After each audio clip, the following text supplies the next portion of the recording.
Hey there, it's BitB, and welcome out to another BitB stream. Thank you guys very much for coming out. Today is currently a Saturday, and we are going to get really nerdy up in here, and I apologize, and you know what, never mind, I'm not going to apologize for this. Whatever, I'm about to drop, I'm going to alienate the ever-loving heck out of a bunch of my viewers by being super ridiculously nerdy and myself, and if that's a problem, you can get the heck out. That's my thinking. Hi. For everybody else who wants to chill out here, I'm joking though, like seriously, I don't know whether or not any of this is gonna like resonate with you guys or... Yay! Thank you, FB. I don't know if this resonates with anybody else, but like if it does, awesome. If it doesn't, I don't know. Oh, but yeah, this is gonna be a very interesting stream, and I did so much pre-prep for this thing you don't even know. It is absolutely insane. Also, I apparently got a text message. Hold on a second. I gotta check this and see what the heck it is. Oh, my family is sending pictures of cats. Dang it. Stop it. I can't be looking at cats right now. I'm busy. That's freaking adorable. Anyway, how are you guys doing today, by the way? I hope you guys are doing good. Hope things are fairly, like, stable and chill. You know, I hope so. Get myself a drink real quick. Okay, I got like no window space on this computer right now. I have got so many things currently up, and like there are so many pieces of my screen that's like blocked off, and so many things that are currently like hanging out. You wouldn't even know, like just all of the windows, every single ounce of the windows. My birthday's coming up this month. Woo! Happy birthday! Early. B looks, how should I say this? Dizzy when he's looking down at his phone. Kind of. I could see it. Sorry. I'm just like, I'm fiddling around with my smart device. Stop making fun of me being a millennial and enjoying my, my thing. Oh, hello. Happy has resubscribed. Hello! How is it going? I hope you're having a good one. Also, I have missed whatever message you left me on that post. Gosh darn it. Oh, actually, wait. I could check it via this window over here. I got so many tabs open, I swear to God. There it is. This is the answer to the universe. I see. The universe and everything. Oh, yeah, 42. You're correct. Hitchhiker's, I think it's Hitchhiker's Guide. Yeah. Very nerdy. Speaking of nerdy, let's get into it, shall we? We are going to be taking a look at SteamOS. And before we even get into it, I felt that it would probably be a good idea to, like, give people a rundown on what the heck we're about to be talking about here. Because I do suspect that there's going to be some people in here that are going to be kind of, like, confused and like really out of it and not sure what the heck I'm talking about. So yes, that's the plan. Let's go ahead and dive on into that, shall we? I have literally set up a PowerPoint presentation for you. Gotta love it. Hopefully. I hope you like it. I hope you enjoy it. But anyway, I don't think it's gonna be like that ridiculous complicated. This is basically for the people in the audience that just are starting at like plain zero, like 0%, no idea what the heck's going on. So yeah, let's just go ahead and make our way into the presentation, eh? Now, let us begin by answering the question of what is an OS exactly? Well, good news, you're on one right now at this absolute very moment. Whether you are on your phone, whether you are on like a computer of some kind, maybe you're watching me through your Samsung smart fridge, I don't freaking know. You're probably using an OS of some kind. And yeah, but basically what an OS is an operating system. That's what the term is. An operating system is basically just a piece of software that talks to a computer and helps you navigate it, essentially. And they've been around from, I think, like the 1960s, if I remember right, like really early, like ancient versions of operating systems up to today. And so modern operating systems that we can talk about are, okay, so we've got iOS, we've got Mac OS, we've got Android, and we've got Windows. You probably recognize those, but like, you know, those are graphical user interfaces. Oh, GLaDOS. That's an operating system right there. I feel like I'm back in school. I apologize. I heard that word when it describes iPhones from Apple and Apple MacBooks, I think. Yes, iOS over there on the very left is an operating system that runs Apple phones.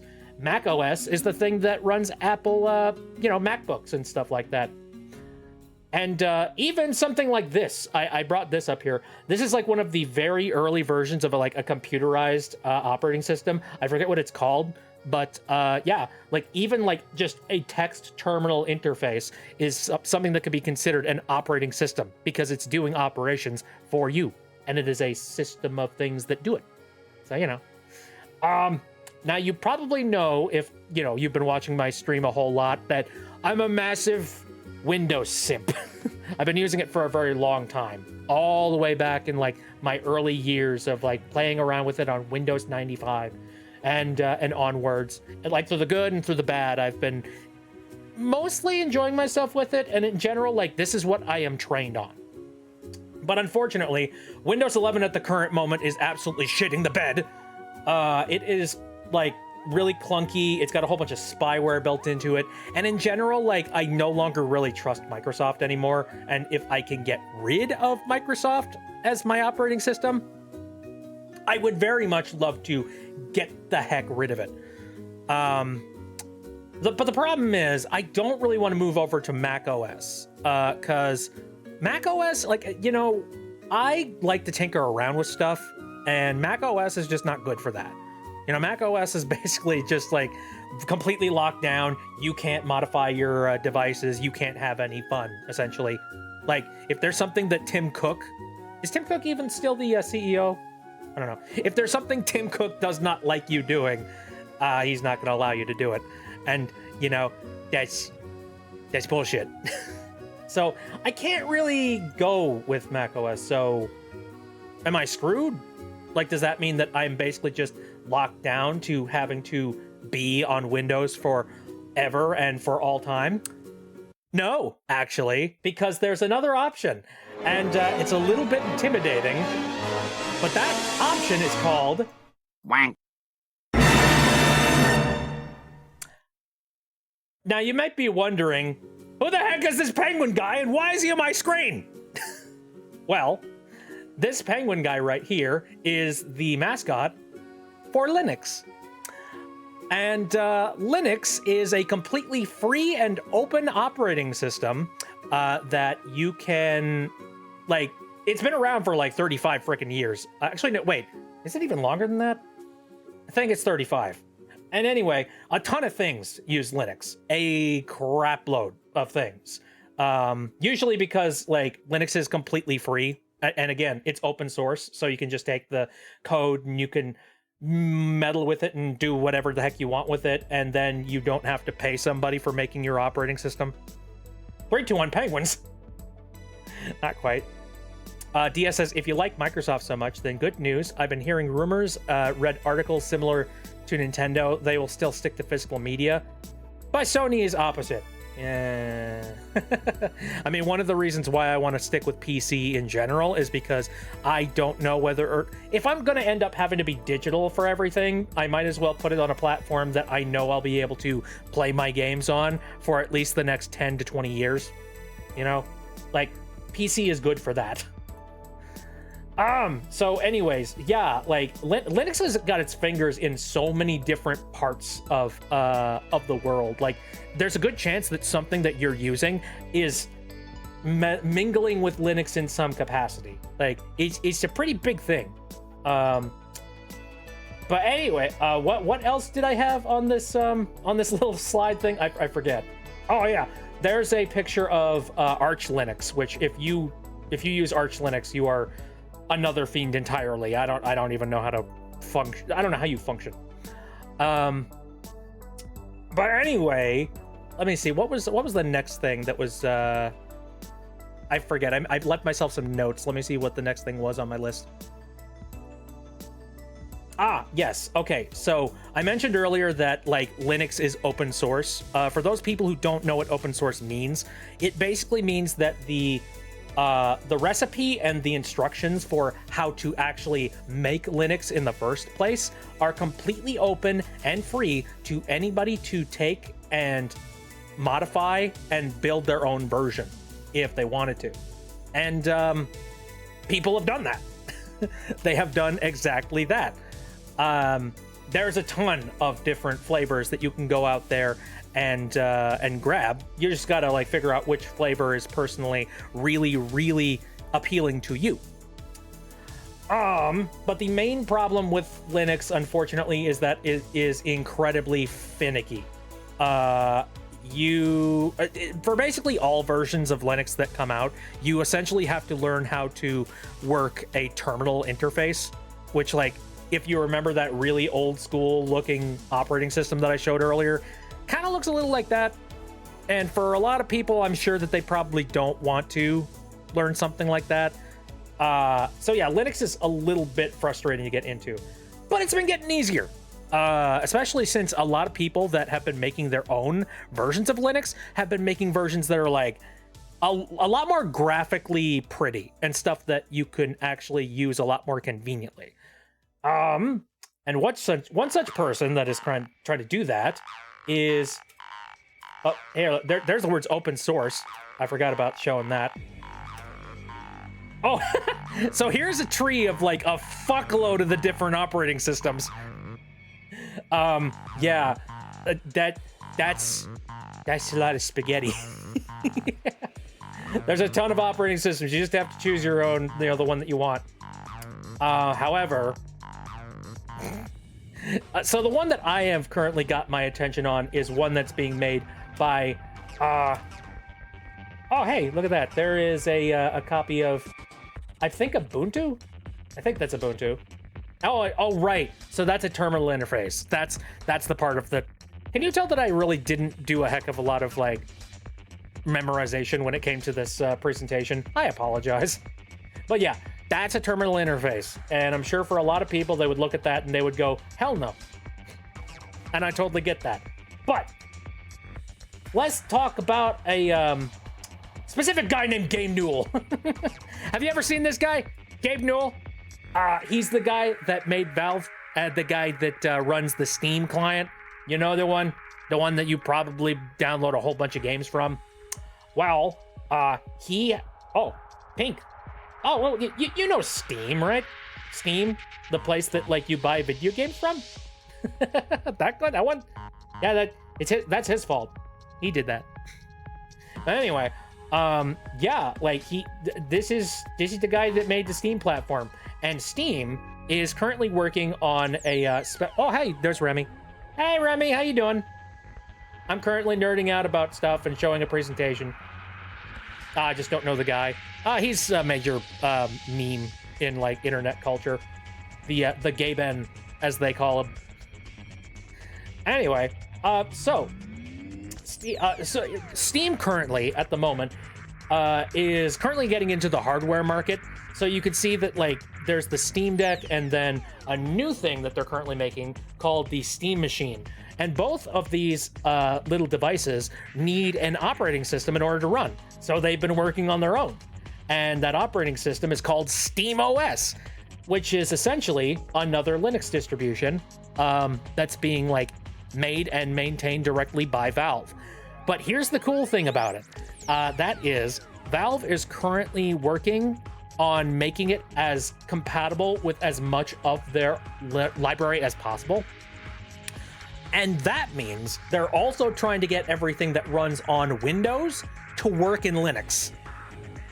That is a huge deal, because if you're somebody like me who has a ton of video games, you want to be able to play your video games on the computer of your choice. And if I'm able to get a whole bunch of my games torn out of the Windows ecosystem and put onto Linux instead, that's huge. I'm not going to say that it's something that's exclusive to SteamOS. There are a couple of operating systems that do exist that do the exact same thing, which I will get into sometime later on down the line, but like SteamOS is kind of the main one that's got my attention because it's Valve, and and the Steam platform has been around for over like 20 years. So if anything is going to be able to put a foothold into Linux gaming, it's probably something like this. The Steam machine kind of looks like an Xbox Series X cut in half. You know, it's surprising how technology is just kind of shrunken. Anyway, so there's SteamOS, there's that stuff. What was the next thing that I had? Yes. So let's get into my problems with it. As much as I want to immediately jump over to SteamOS, I unfortunately have some hangups with it. The first one being that there are pieces of hardware that are not compatible with Linux right out of the box, and it requires you to do a lot of finagling to get them working. One such thing is my capture devices. So you see this Elgato capture device I have here on the screen. Yeah, that doesn't work with Linux. So unfortunately, Windows is going to have to keep on rolling on my systems for a little while longer until either an official patch comes out for these things or someone finally comes up with like a third-party patch, which, that can happen, but who knows. But that's one part of it.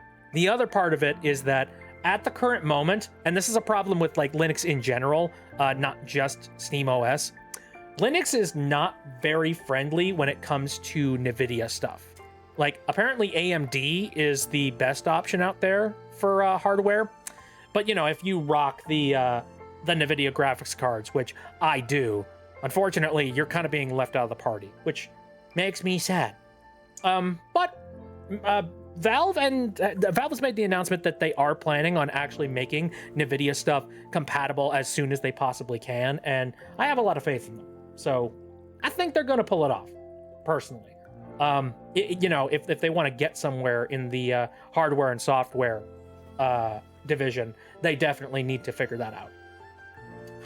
So, unfortunately, yeah, we are not going to be able to run any of those things on my main hardware, which is really unfortunate.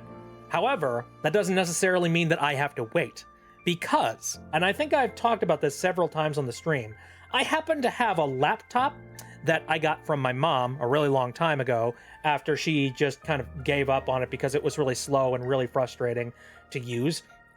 This thing is an AMD-powered laptop. So the second that I found out that SteamOS was released for anybody to download and install, I jumped on it right away, and I was just like, yep, we're testing that right the heck now.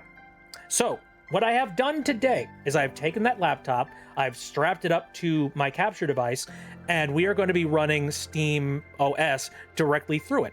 And we're going to get to experience what SteamOS feels like on a 2019 laptop. And we're going to try and play as many games as we can while also seeing what kind of power we can possibly get from them. So hopefully that sounds pretty fun for you guys. If you are curious at all about the actual specs of said laptop, I actually do have this guy over here. That'll give you all the information on it. Now, forgive me for a moment. I'm going to go ahead and nerd out for a second and talk about all of the specs on this thing. So, you guys probably won't get it, but hey, I get it. And that's enough, right? Anyway, so it's an HP 17CA0020NR. Basically, it's a 2019 17-inch HP laptop. There you go. The screen resolution is not like full HD. It's like 1600 by 900, but that's kind of okay for laptop sake. It's all right. The processor is an AMD A9 dual core. We'll get back to that. The graphics, an AMD Radeon R5. The thing came with 4 gigabytes of RAM installed in it. I decided to go and max that sucker out, and I filled it with 16 gigs, which is about as much as you can possibly fit into that little slot. It originally came with Windows 10, and then I attempted to try and run Windows 11 on it, and Windows 11 basically tried to kill it. Like, oh my god. Like you start it up and then it just hangs for like 10 minutes while it tries to install updates. It's dreadful. I hate it. I would never try and install Windows 11 on it ever again, personally. It came with a standard like hard disk drive. So basically one of those hard drives that have like spinning platters in it, which honestly, I don't think is something you should be using for laptops anymore. Like those things are, you know, if you jitter the laptop around at all, then the platters are going to like, you know, wiggle around in there and they're going to like, you know, bad stuff. I honestly think we should all be moving towards solid state if at all possible. So I decided to swap that out with a 500 gig SSD, which again, solid state. It's literally just a bunch of computer chips sitting on a motherboard inside of a little canister. So like, you know, no spinning parts, no moving parts. It doesn't require like staying completely still to keep it safe. And also it's just incredibly fast. And also, finally, I did replace the battery in this thing twice. The first time was because I noticed that the battery was starting to expand and swell up, and I was worried that that thing was going to potentially explode on me. So I got a replacement, and then the replacement died after 3 months because it was a third-party replacement from a cheap manufacturer. So I broke down and I was like, okay, fine, I'll go find an original, like, genuine HP battery. So hopefully this HP battery works and will not run into any sort of problems. Now, I'll go ahead and poll you guys right away, though I have a strange suspicion you probably don't know what the problem is with these specs currently sitting over here. But if you had to take a guess, which one of those things is the Achilles heel? Which one of them is like the bottleneck? I'd love to know which one you think.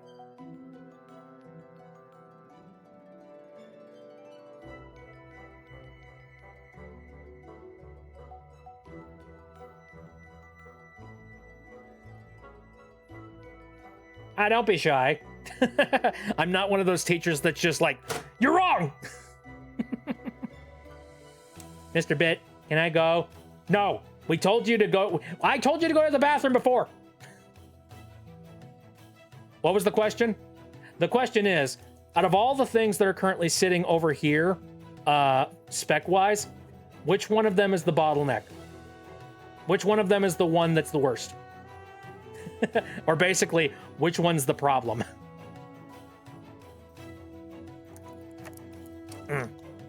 Give me a second. Needed to grab a drink. Now I know what the bottleneck is because I'm a nerd. Happy says GPU. All right. Do we have anybody? Any other takers? Windows 10. I mean, yes. Okay, you're right. Windows 10 was the problem, but what else? What else is the problem? Carl says RAM. All right. Everybody says operating system. Okay, I will admit, yes, Windows is a bullshit. Absolutely. So you're technically correct if you say that. The answer, dear viewers, is the CPU. The GPU is actually, it's okay. Like for a laptop, for like a gaming laptop, it does the job. It's not great, but it's not bad. And again, I improved the RAM from like 4 gigabytes to 16, so we're good on that front. The CPU is absolutely the issue because that is a dual core processor. And it's running at a pretty good clock speed. Like, you know, it's a core 3.1 gigahertz. That's fairly decent. Oh, Habby says I mistyped. Oh, okay. Did you mean to type CPU? Yeah, it's the CPU. But dual core is not one of those things that you usually see in anything nowadays. Oh, /J. How dare you? No. You don't get any extra points for that. Very well. Sorry, /J just kind of went right over my head. No! Anyway. Yeah, no, usually, like, at an absolute bare minimum, I personally would say that, like, for modern computers and stuff, you should be holding out to get, like, something that at least has maybe 4 cores, 6, you know what, 6 is a pretty good number, 8 if you really want some good horsepower behind a laptop, 2, but the issue is, those 2 individual cores are going to be choking and trying their very best to try and make shit work. They absolutely are the bottleneck, and the worst part about a CPU in a computer, you cannot replace it. At least, not on a laptop. Like, I'm sure that maybe there's probably some modder that could possibly do it.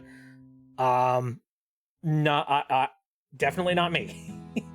And, like, yeah, it would require a lot of technical know-how to try and put a new, more bougie CPU into a laptop of this type. So unfortunately, we are stuck with it. But you can do a lot of things with slightly unpowered or like low-powered hardware. So that's kind of the thing that I wanted to talk about today, and something that I wanted to show off. So anyway, we're going to get rid of that, and we are going to dive right on into checking out SteamOS. But before we do that, I have to turn on the computer. So, let's do that.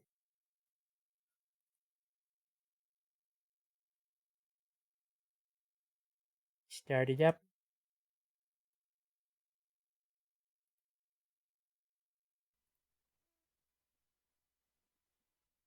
Okay, give it a second.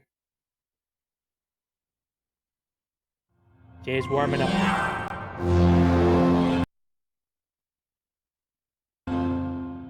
Ignore that.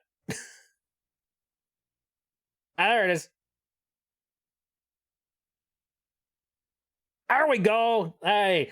All right, so this is SteamOS, and you're currently looking at some footage that is being captured via, again, my capture device from a laptop that has got a an HDMI cable, you know, strung over to its output. So, you're looking at like some bare material there. Silk Song! Abby says, well, Mr. Bit, if I cannot go, I will sleep on the desk instead. Good night and bye. If you actually do need to go to sleep because, Abby, you are, you know, your time zone is fun and German, by all means, please go rest.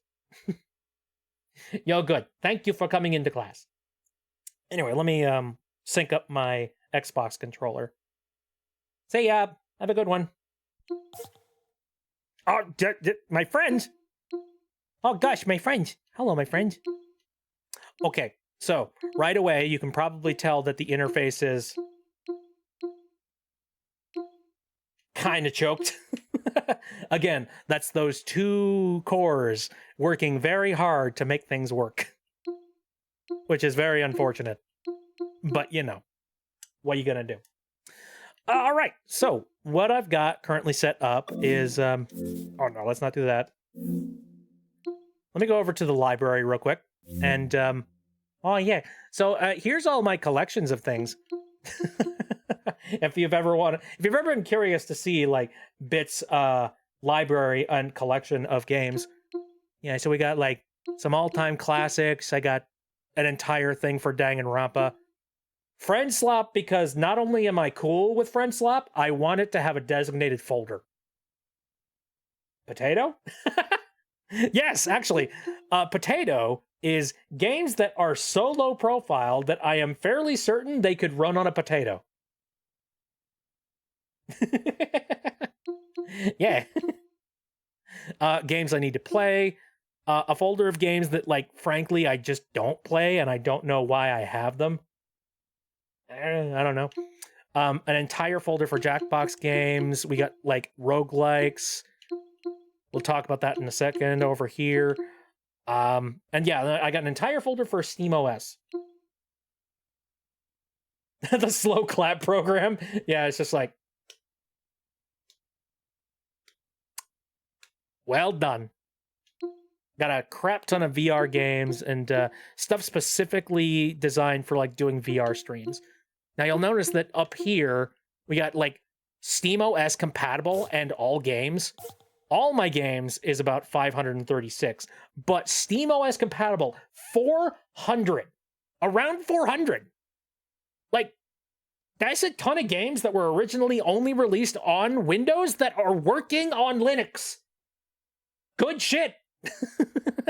Really good shit. And I'm pretty sure that a ton of the games that are in here that are incompatible, they're probably something like, it probably requires like specific VR hardware or something.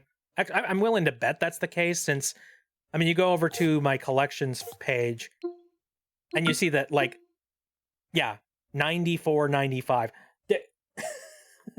That's a lot of games that probably require VR hardware that, like, just doesn't work on Linux, which is unfortunate.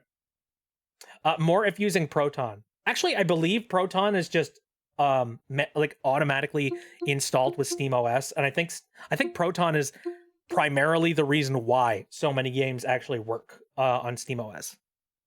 So let's dive into the SteamOS folder that I've prepared.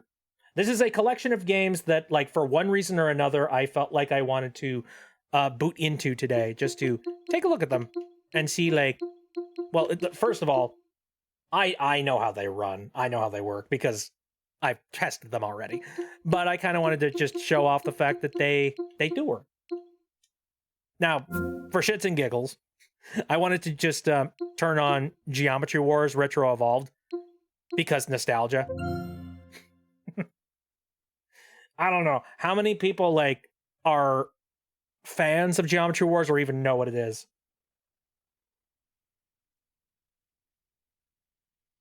Anyway, it load. Yeah, we're going to be able to see, like, just what kind of performance we can get out of that GPU, which is going to be the bulk of the power happening. Oh, not for you. This was a classic in the Xbox 360 era, like way back when it was just starting out. You know, it was one of those digital games.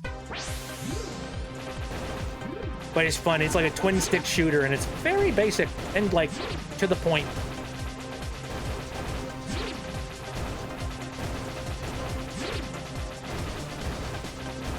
Now, I remember I wasted so much freaking time playing this on the Xbox 360 back in the day, like, to a ridiculous extent. But anyway, there is an official port that was released on PC, so I'm currently playing that version. So yeah, we confirm we can play games from the Xbox 360 era.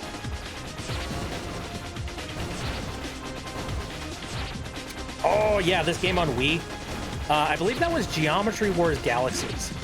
And I think I had Geometry Wars Galaxies for the DS, actually. Which is funny, because the DS isn't exactly a powerhouse, so, like... there was actual, like, chugging if you got too many of these characters on screen. And by the way, looks a little bit slow right now, but give it a minute.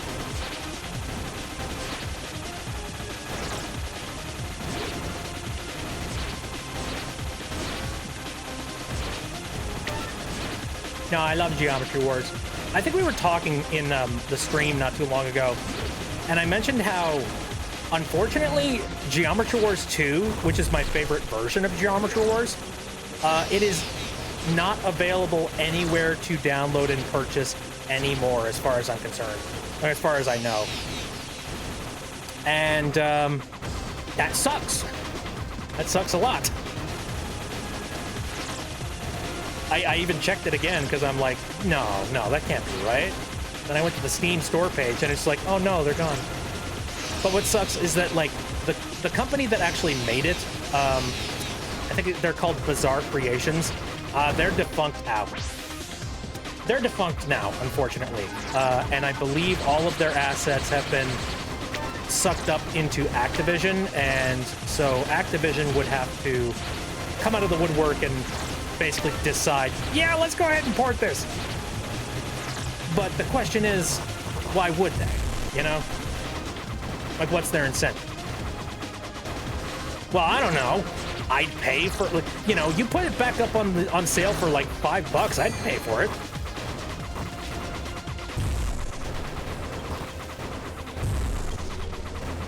Of course, there'd probably be some like caveat, you know. Just like, okay, we'll put it back up on, but you know, you need to subscribe to some Activision DRM somewhere. Also, I can't help but notice that the music is a little bit blown out. Oh dear. Excuse me, just using one of my bombs because that was not going to be good for me.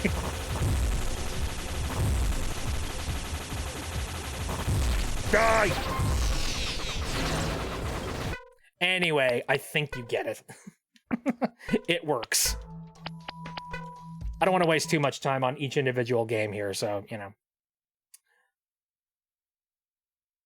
And it'll never make it to GOG. Probably not. Anyway. Now, I do have a silver lining to that story, though. The people that... I think they're called Lucid, if I remember right. It was... I don't know if they're even still a company anymore, but there was a whole bunch of developers that were a part of, you know, the original people that made Geometry Wars. Yeah, they got together and they were like, hey, we need to start making video games. How do we go about starting up making video games again? And then they were like, well, can we just make Geometry Wars again? And then, like, they talked to the parent company, Sierra, and they were just like, yeah, sure, why not? And so they made Geometry Wars 3, which is freaking awesome. And Geometry Wars 3 is available for you to pick up and purchase, as well as you can also get, I think, Geometry Wars 1, if I remember right.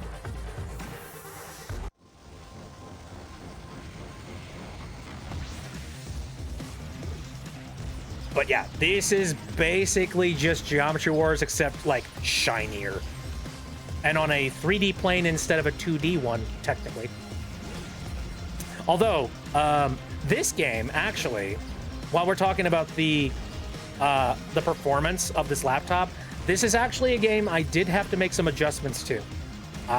With the standard settings on, it did chug slightly. Not a ton, but enough that I could tell that, like, oh, the frame rate isn't very smooth.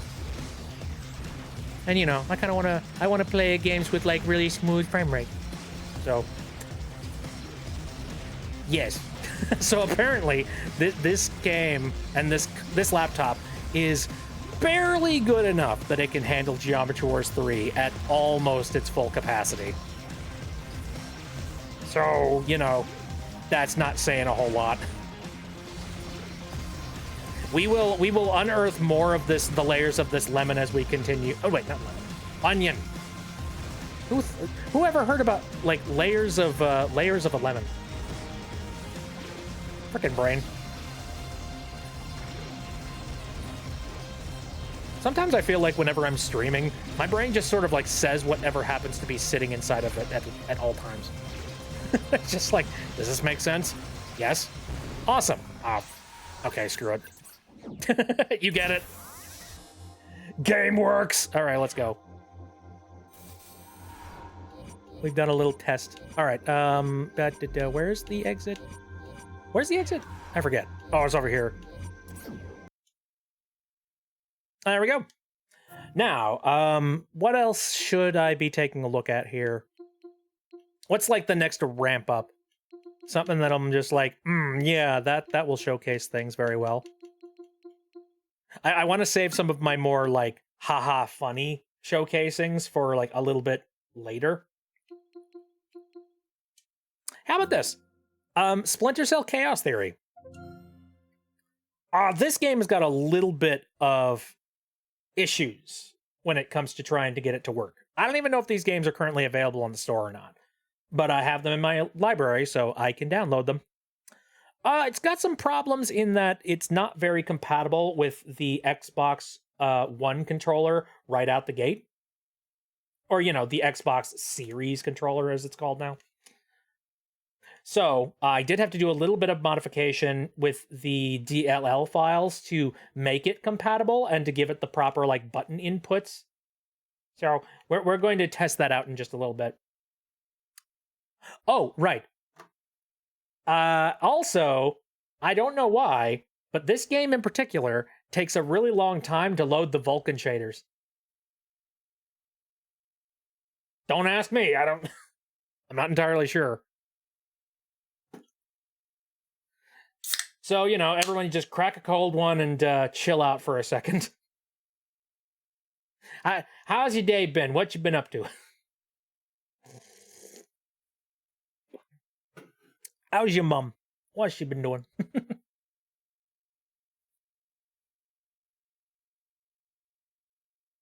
Load, you bitch!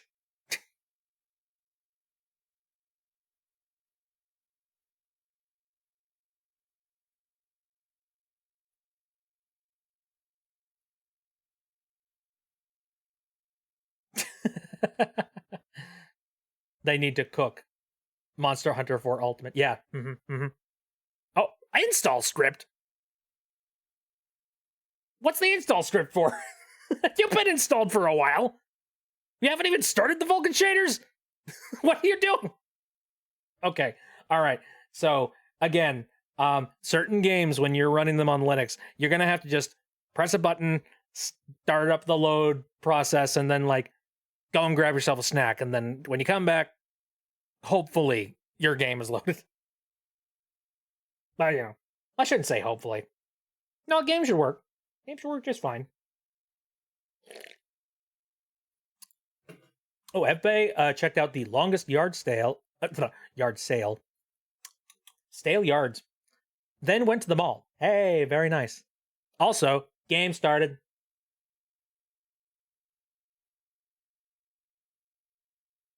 Like, that wasn't that painful. It's fine.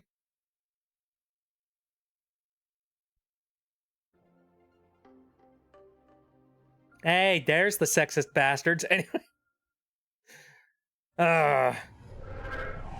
It's okay. I haven't, like, freshly given them any money.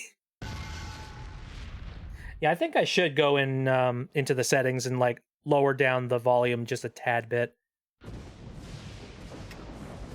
Okay. Oh, here's a weird quirk of this. For some reason, the controller inputs don't skip this cutscene, but the... give me a moment. I think I need to connect the keyboard. There you go.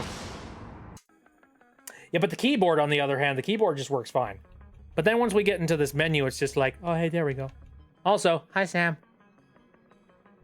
Looking sexy. All right. New game. Boop. Again, I can't skip cutscenes unless I press the keyboard. Fisher, an American engineer named Bruce Morgan. Whatever. We... Blah, blah, blah, blah, blah, blah, blah. Splinter Cell story, whatnot.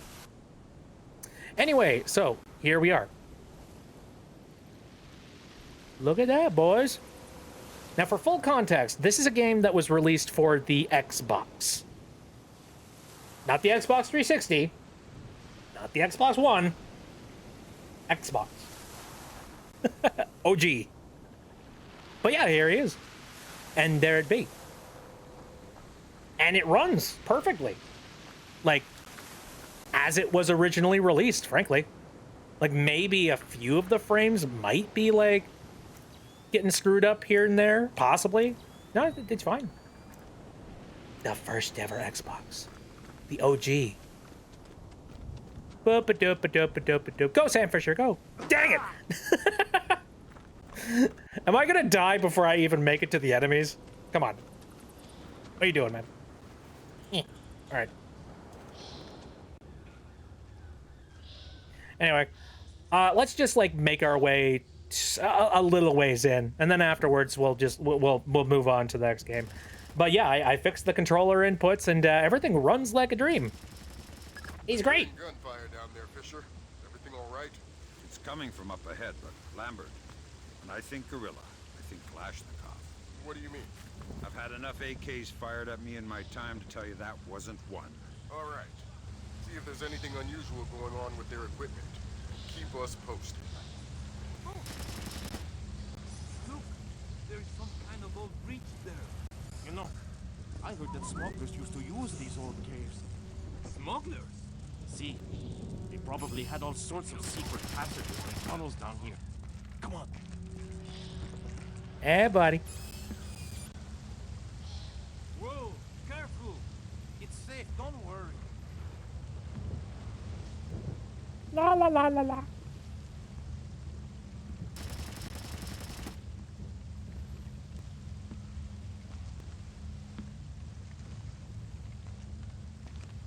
How you doing?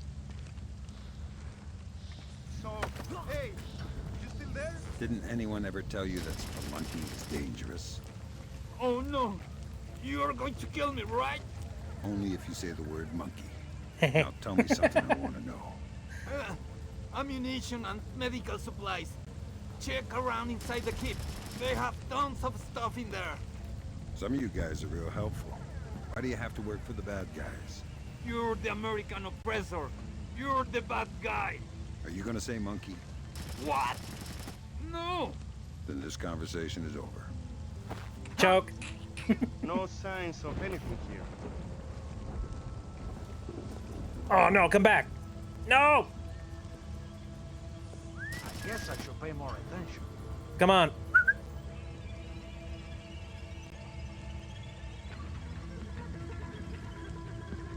You're good, man.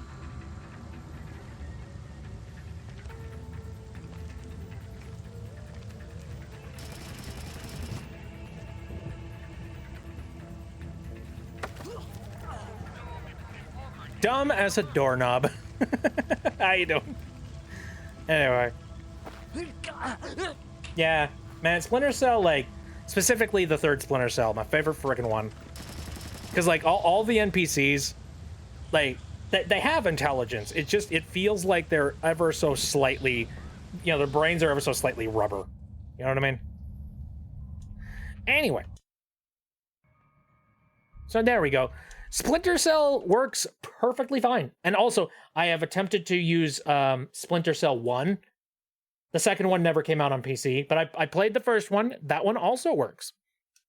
But yeah, you do need to, like, finagle the control settings just a little bit to make it work properly. Let's see. Next up, what would be a good thing to, like... Oh, well, okay. We're gonna play Dead Cells, but keep in mind, this is not heavy lifting whatsoever. Not at all. Saying this as someone who has a weak laptop that was switched to Linux. It was made in 2009. Wow, holy shit. Sometimes getting the game file itself, be it GOG or going through the Steam files and finding the exe, blah, blah, blah, will make the game run even better, thanks to you not needing to have Steam open in the background. Well, yeah, you know, the frustrating thing is that Windows is just, it is just a chonker of a freaking operating system. Like, yeah, it's more convenient. Yeah, it's capable of, like, doing a whole bunch of cool stuff for you. But at the exact same time, it's just like, yeah, but look at all the processing power that you needed to expand just to be able to do that. But yeah, what we're currently looking at right here is just SteamOS and, like, Steam's interface in its rawest form without a whole bunch of extra bells and whistles, which makes me happy. I get blood. Phoenix has redeemed dead. Thank you. Appreciated.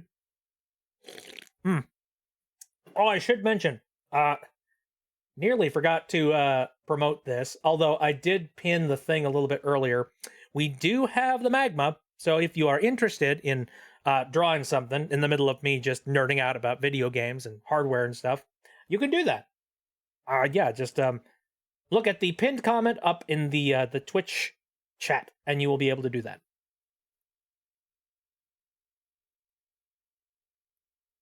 It makes me happy. That gave me a heart attack. Got back from the Pride in the Park event. Yay! Happy Pride! Happy gay! Okay, so the Vulkan shaders on this one's taking quite a while too. Yeah. Technically, you could skip the Vulkan shader, like, pre-compiling, but frankly, I would prefer to do it that way.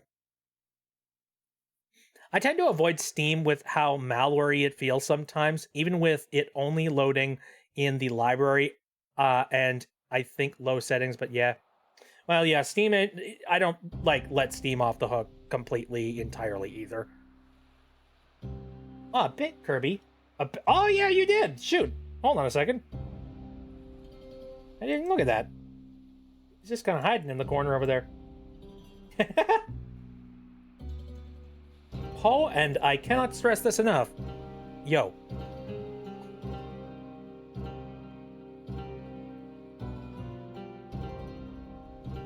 Thank you, Abbe. Appreciate it. All right. Anyway, as I mentioned,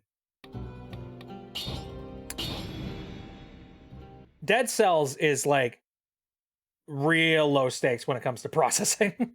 This game could probably run on a watch. You know? Drew Mr. Puzzles and attempted to draw Tenna. Give me a moment. Let me check that real quick. Is that on another page? Oh, did you do that over on the... Oh, yeah, you did. Hold on a second. You did that on the previous page. Boy, there we go. Yeah, we got a Mr. Puzzle, and Tenna is currently in, beginning to form. In the, like, primordial phase. Anywho, if you have never seen anybody play Dead Cells is freaking addicting and very fun. All right, how do I want to go about doing this first? Dang, none of these weapons are immediately like, ooh, jumping out at me. I guess this one, I don't know. I'll grab the torch.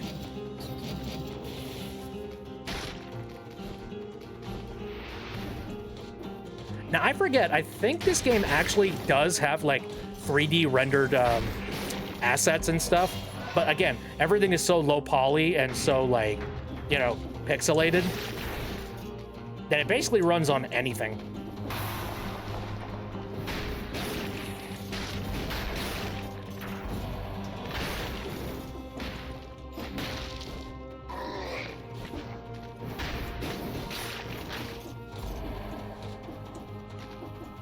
Anyway, we're not going to play too long with this, but, this game is kind of my crack cocaine, so I kind of have to.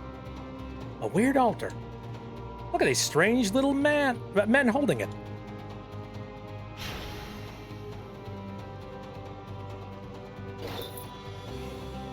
What? Face flask. What's that a reference to? I'm sure that's probably a reference to something. Yeah, I've noticed that there's been, like, a ton of little bits of DLC that's been released for this game that I've just, like, completely missed out on over the course of me not playing it. Oh, hello. Crowbar. I don't know if this is a Gordon Freeman reference, but, like, whatever, I'll take it. Want to draw Captain Hook, but I'm not as good at drawing on my phone as I am on my tablet. Oh, that's fair. Absolutely. Still getting the hang of drawing him in general. Yeah, no, that makes sense.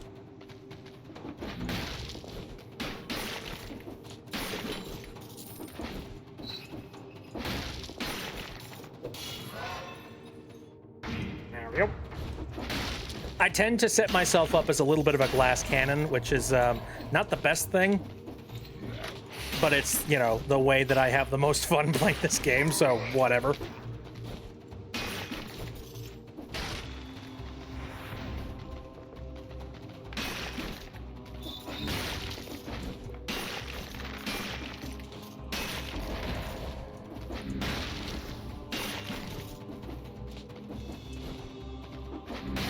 Also, this game is just, like, eye candy.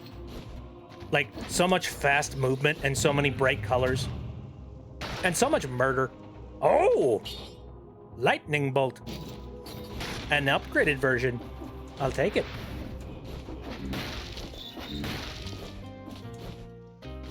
Oh, well.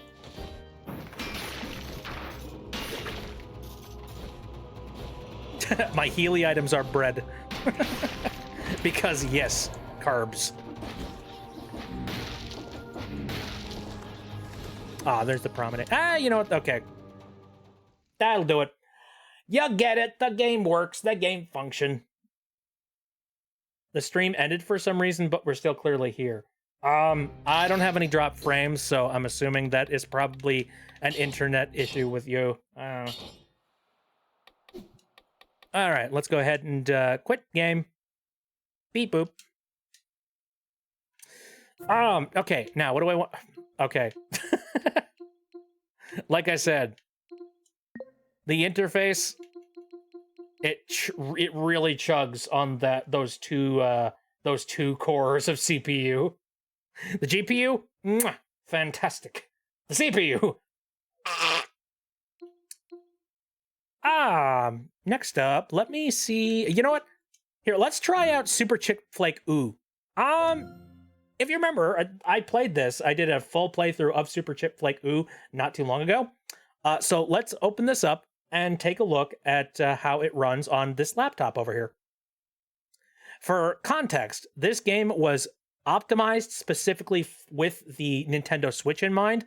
So, you know, this thing technically should work on something like this laptop. Or at least, you know, in a good and just world, it should.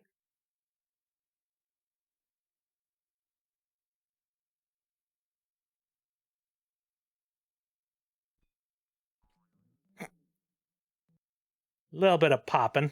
Just a little bit. Oh, what the fuck? What is this resolution about? And also the audio is just a tad bit loud. Again, it's blown out a bit. I think I need to go and mess with the... Well, that doesn't help that much, but I mean, it kind of does. Here, screen. That needs to be at the absolute minimum. Yeah, 1600 by 900. Full screen's just fine. Graphics. Let's keep them at minimum for, or you know, medium for now, rather.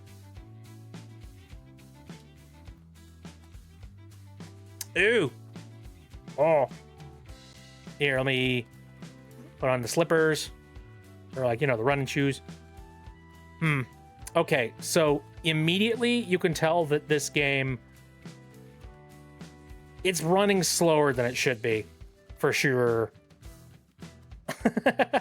That's not good. Considering, again, this is a game that was specifically optimized for the Switch. Not the Switch 2, the Switch. I shouldn't be walking like I'm on the moon. That's not good. Let me head over to graphics and maybe like lower them down even further.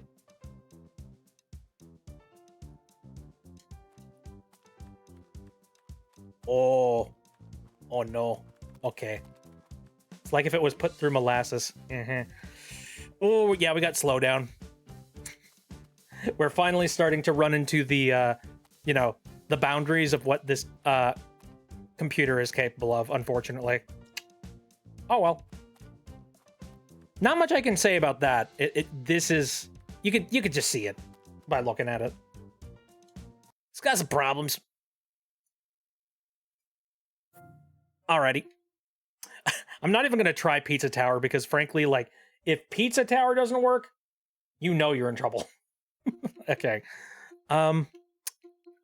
Which one do I want to try out next? Silk Song. What do you guys think? Do you think Silk Song is going to work?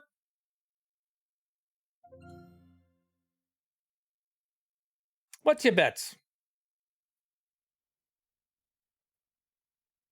What's the quality going to be like, eh?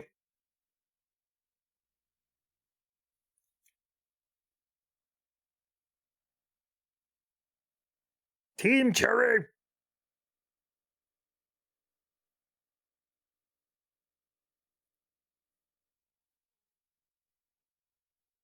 With a few buffers if my laptop has to say anything with What? But with a few buffers if my laptop has to say anything with Hollow Knight. Did I am I reading that correctly? I think you said yes, it will work, but with a few buffers. Very well. Okay, all right, that makes sense. I started up another save file. Let's dive on into it and see what it's about.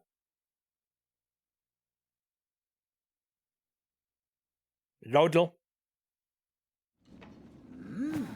Hey, hello. I thought I was done with this shit. Hey, bastard. Oh, spare some of your little cheeky clicky clackies with us. Help us fill our pockets. If you do, we'll share a sneaky secret with you. Yeah, sure. Into Grindle's pockets they go, and for you, a secret to remember us by. You know where all them dreary ragadies are camping? Back near the old chapel? Well, beyond the chapel is a dirty great grab.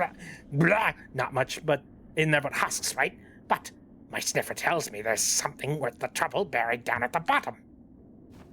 Very well.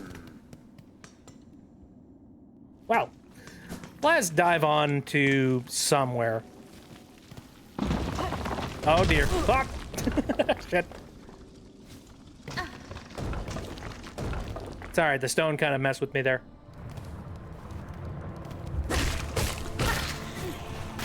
Dead. Oh man, I can tell, like, I don't have a double jump. It's messing with me. I do have the dash ability.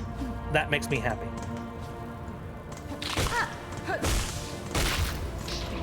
There we go. Oh, look at this.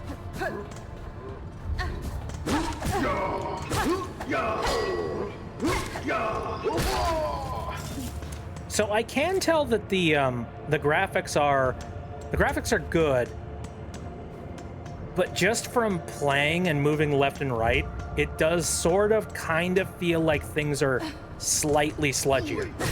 But ow, not to an insane amount. Thanks. Get down here. I mean, this is a very, like, intensive spot to be in, so maybe being somewhere else might help me out a little bit. Or not. Maybe it's going to be this, you know, like this throughout the entirety of the time I play, but who knows. Probably scream in bile water. Probably. I mean, I'll scream in bile water, regardless of what the game says.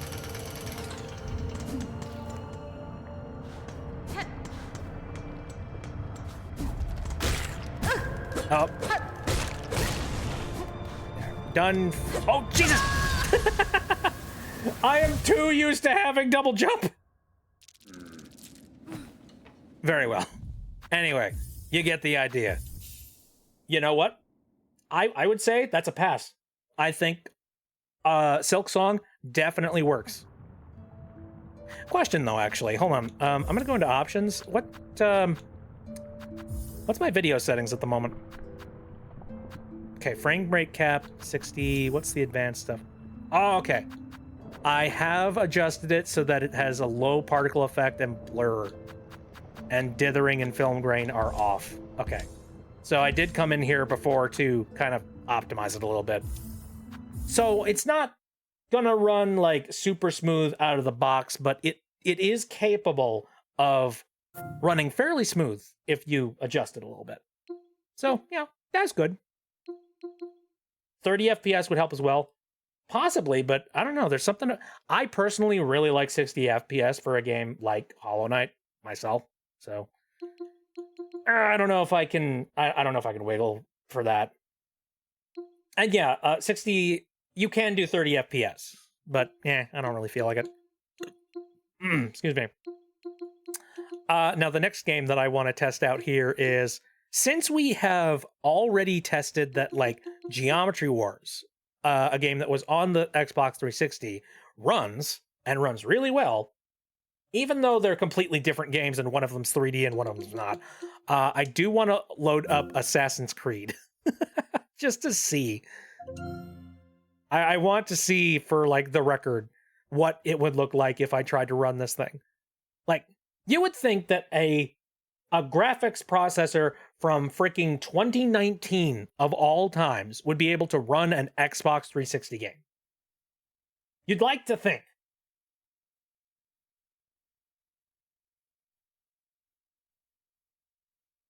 So let's just give it a shot.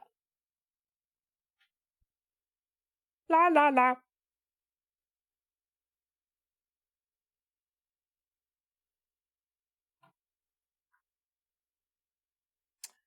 It's chilling out. Oh, hello. Oh, okay. Launchers. Games launcher does not support controller input. Okay. I don't know what that means. Shrug.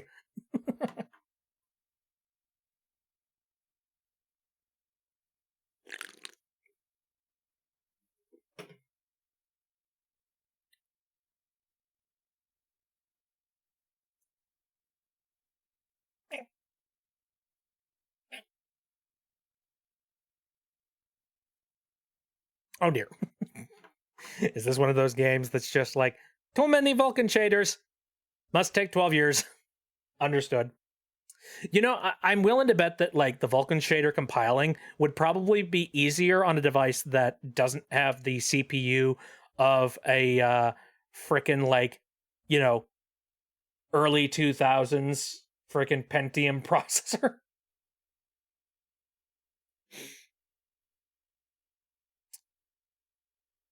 Intel inside. Ba, ba, ba, ba. Like I said, the only bottlenecks that exist in this frickin' thing is that CPU. Like, I have done so much work to try and get that thing to run super smooth in like every single way possible. And the CPU is just the one thing that's just like, can't do shit.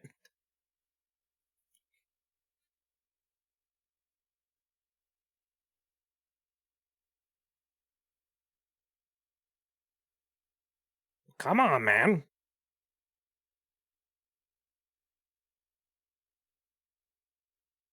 I did have a few games that like they sat at Vulkan shaders at 0% for like 5 minutes, and then they just immediately cut to playing the game.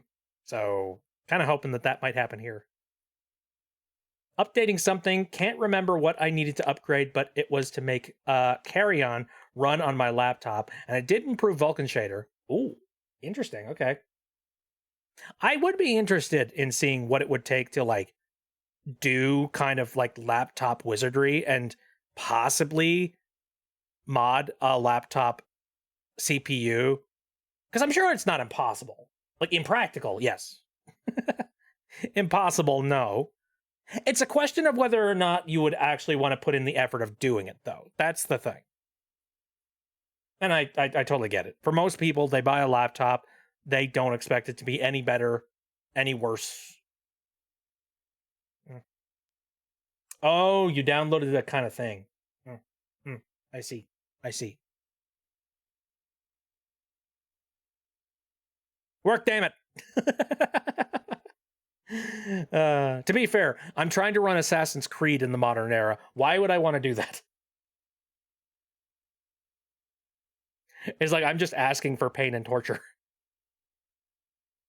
Ah, yes, Hurt Me More. This game from way back in like the early 2000s. When did this game come out? Wasn't it like 2008? Something like that.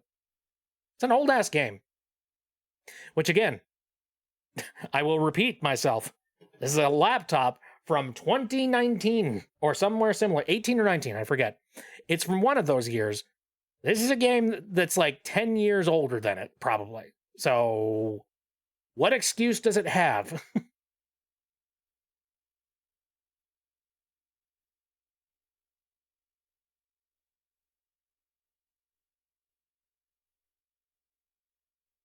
I'm super tempted to just press the skip button on the Vulkan shader thing, but like, I know for a fact I want to give this game the highest chance of working as possible. We're at 1%, boys! Fucking damn it. Oh, your stepdad used to play Assassin's Creed. You know, I loved Assassin's Creed all the way up to like Assassin's Creed Brotherhood, which is like the second game in the Ezio series. And then like, but I was a fan of it up to like, they were saying, oh yeah, we're only going to make 3 games in this series. And then they went, well, actually, no, we want to say some more with the Ezio story. So we're going to expand it out to 7 games instead. And then they were just like, nope, yearly game. We're releasing a new one every single year. Annual game release. And you're just like, fucking hell, man. Like, it was a really neat concept, and I feel like they really fleshed out and made the, the assassination mechanics actually pretty fun in Assassin's Creed 2. And I've heard nothing but great things about Black Flag. Like, they had a good thing on their hands, but then they were just like, no, we're going to run it into the ground, and we're going to make sure that the developers don't have enough time to squash bugs. Like, Jesus, man. Laptop does not want to load game, does not want to endure Assassin's Creed. You will! You will endure Assassin's Creed, and you will like it! Oh, 50%. Oh, we had a big jump. Hold up. Hold up. This is what I was talking about. It's making big leaps and bounds.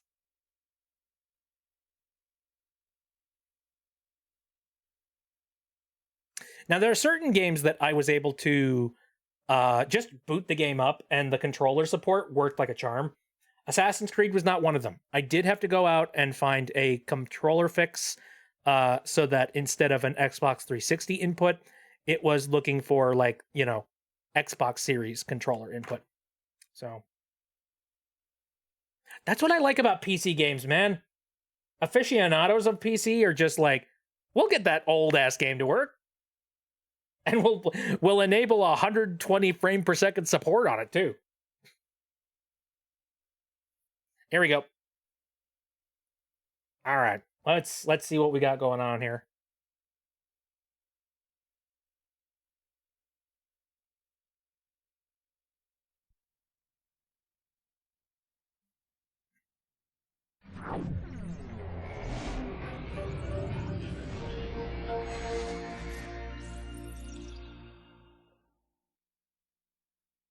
Ubisoft, Montreal. Remember, folks, none of this actually happened. It's all parody. All right, skip the intro cutscene. Okay, I have pre-set up an account. We are continuing from memory block 1. Oh, also, this game tends to have some weird flashy graphics. Just a warning. Oh, what the hell happened? What a party. All right.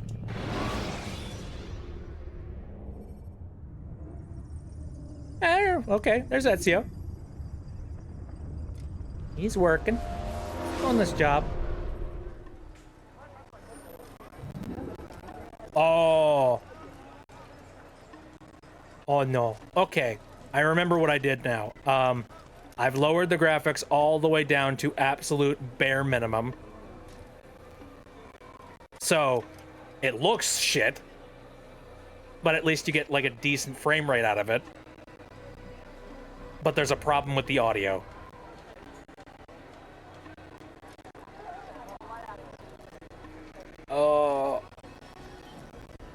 Oh, chunky. Chunky. Oh, no.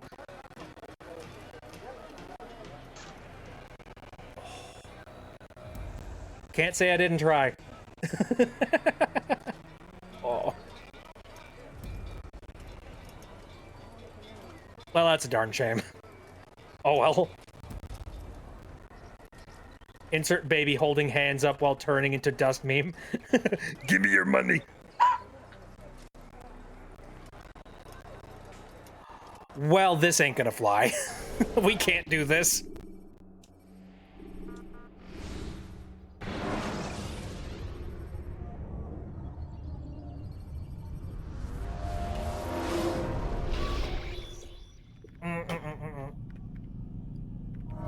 Nope, I'm sorry. Exit the Animus. Well, at least the areas outside the Animus seem okay.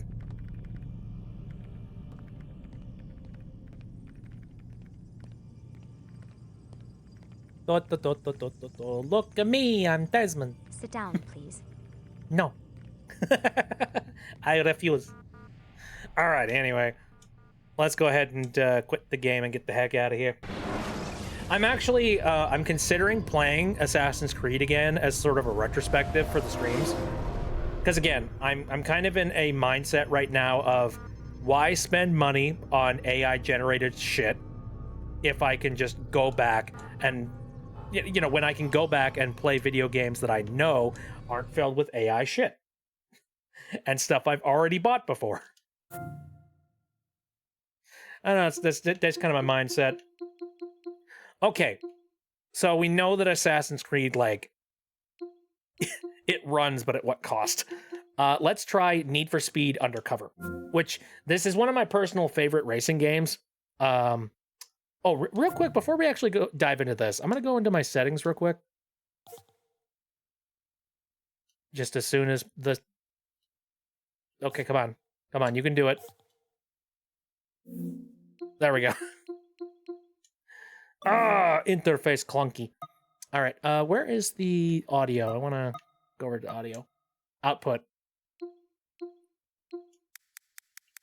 Let's turn this down to, like,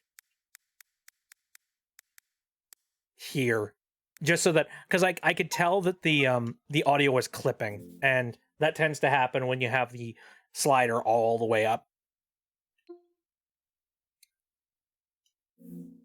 All right, let's go back to the library.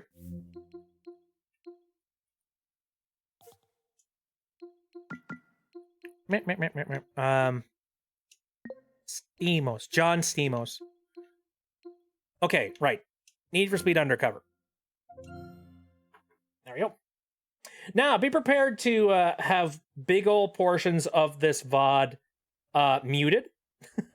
And, like, for anybody who is watching the VOD after the fact over on YouTube, if I decide to, like, completely cut out the audio, I don't know if I'm going to replace any of the audio, or if I'm just going to go ahead and, like, butcher the ever-loving heck out of it and, like, slice big portions of it out.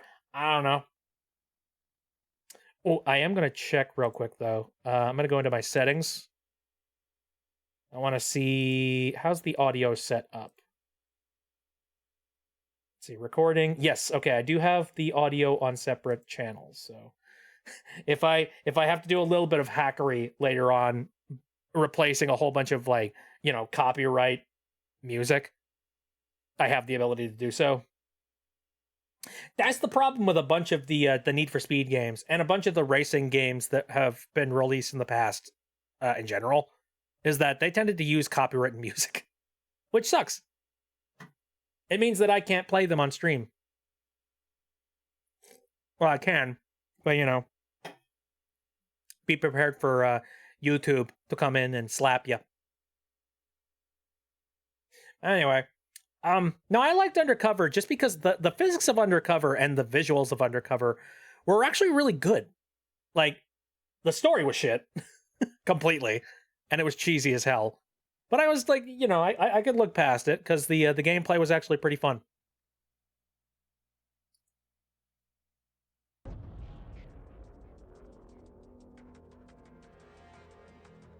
How else were they supposed to flex about the amount of monkeys the companies have? Okay. Let's load it up.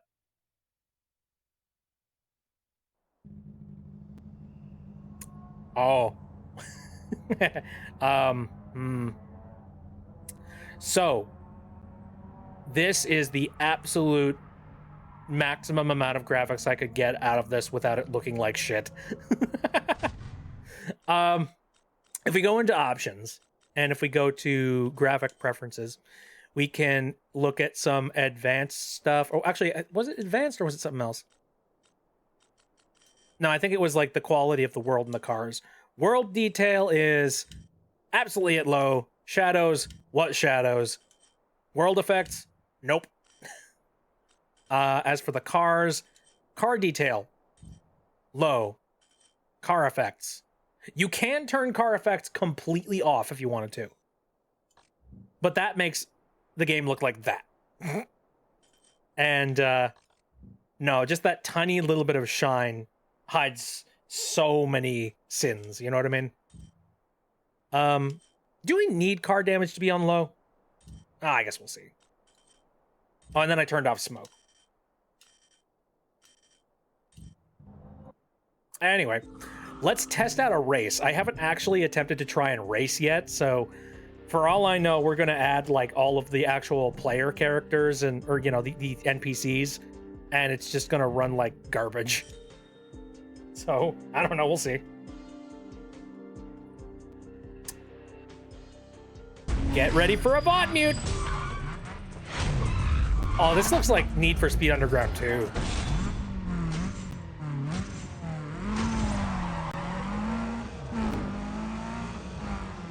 Okay. Speed it up, boys. Okay, there's the music. I was like, where's the music at? Was that just like me, or what, is that a case of like it took a while for the thing to load? I don't even know. Okay, all right. I can tell that the frames are kind of cutting out a little bit, but it's playable. Absolutely. La la la la la la la la la la la la. Don't VOD mute. VOD mute. I don't even know what the you know, where they got this music from, or like, you know, what specific musicians they got for it. So for all I know, like maybe this stuff was made for the game. Doubt it, but I don't know. I just kind of like I go with the assumption that if it's an EA game and if they have music in it and if it's a racing game, it's probably copyright. So, you know. Oh, you're playing a color by number game. Jace, catch up, you jerk. What? Oh, hello. Thank you for the confetti.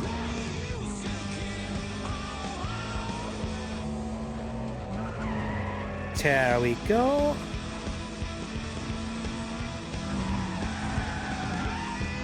Dude, I miss racing games that had this. Well, you know, there's probably an indie game that's made a very similar sort of aesthetic to this. Maybe I should shop around a little bit. Because, like, I miss racing games that had this kind of aesthetic of just, you know, fun, ridiculous, like, street racing. Especially ones that, like, they got rid of all the, you know, the edgy, gritty, like, oh my gosh, look, we're street racing, we're bad, oh, we're underground, and you're just like, just make street racing that's fun. Need for Speed Underground 2 is a good example, where you're just like, I'm gonna make myself my own race car, and I'm gonna add a bunch of, like, stupid underglow to it, for no reason. I miss that era, man. Okay. So there was those. We could, in theory, we could like play a whole bunch of these other games as well, but I kind of just threw them in here just cause. Ultimately, I think you kind of get the point. Most of these things are going to work just fine, like Dust and Elysian Tale, Enter the Gungeon, Pac-Man, Pizza Tower, Messenger. Those are all like 2D games, and Octodad is Octodad. We're not working with powerhouses here. Like, they'll work. They'll run absolutely fine. The thing I want to try, though, I want to try a benchmark with Crysis. So, for people who don't know, Crysis was a game that was released a really long time ago, and it was in an era where benchmarking wasn't really a hugely... It wasn't a huge thing that people did a lot. So Crysis ended up becoming like one of the main places where people went to go get a benchmark test for their computers. The gist of it is, if you could run Crysis, you could run anything. Now, that's obviously not true nowadays. Video games have they're far beyond what Crysis was back in the day. But this was like peak at a moment. I would like to remind you that this PC was made in 2019. It should run Crysis. It should run Crysis just fine. So we're gonna go ahead. I've already preset it up so that it will run the benchmark the second it boots. So let's just see what happens.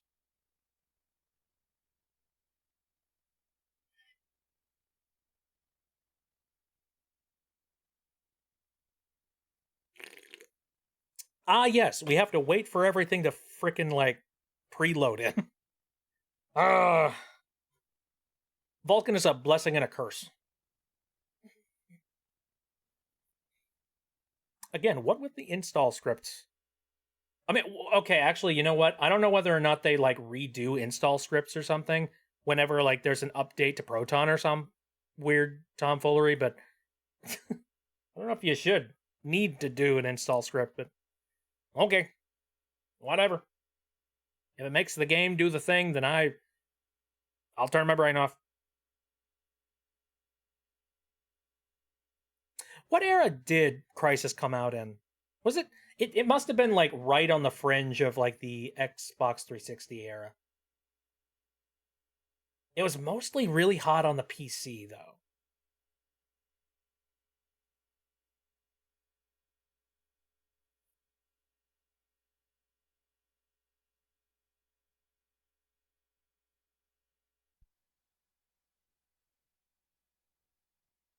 Okay, come on. Okay, here we go. It's gotta load everything in.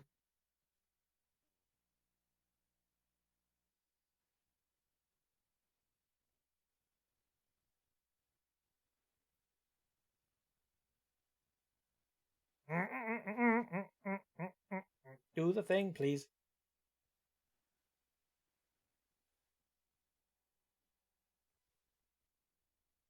Ah, here we go. Okay. Oh, ooh. That's a lot of pop in for those rocks. Okay. Okay. All right. Well, clearly this isn't 60 frames per second or anything, but like, technically, this computer can run Crysis. Surprising. I've been shit talking it the entire time, and yet, like, oh, hey, look at that. Wait. Nope. Hold up. No, I just realized I fucked up. Wait. Which buttons are which here? I think it's these two. Hold up. We can't keep going. Is it the function button? Where are the proper buttons? I think I can do it on this computer over here. Okay, there we go. Nope, wait, I just remembered. No, that test is null and void. You know why? I've realized why. Oh, nope, not through there. Let's go in here, go into properties. I gotta mess with something real quick. Let me modify the settings real quick, just so that we can actually get into the game interface itself. Because all that stuff allows you to run the... There we go. That's the code that you put in order to run the best benchmark. I need to run the actual game itself, because I need access to the graphic settings.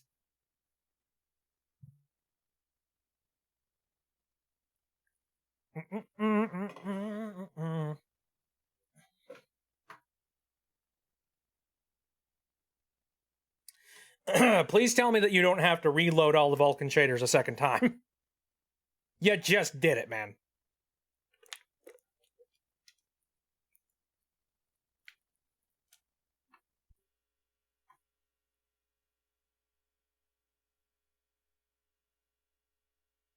Ah, okay, nope. It loaded really quickly. Thank God. I was going to take this laptop and throw it through a wood chipper, but... Boop, boop, boop, boop, boop, boop. There we go. Yeah, Crysis interface. Let me go into options real quick. Is it game settings? Maybe not. Where's the... Here, game settings, user profile, tutorial mode, difficulty. Where is the... Hold on a second. A system settings? Is it system settings? Ah, yes, okay. Found it. Graphics. What are the graphics currently set at? Oh, wait, there's no anti-aliasing.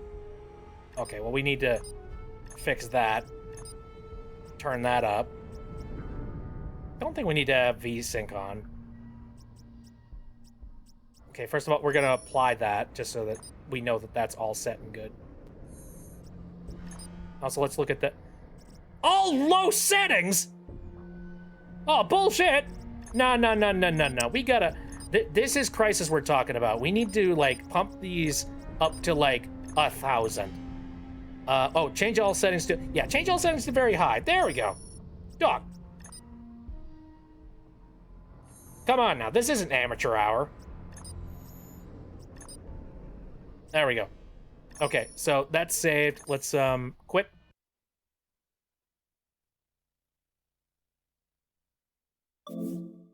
Alright, go back into properties.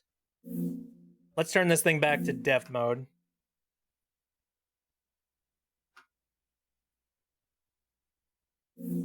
Okay, there we go. Sweet. Now we can run a test. Oh, wow, thank God I've noticed that. But how silly of me. That would have been so goofy if I had made that such a simple mistake.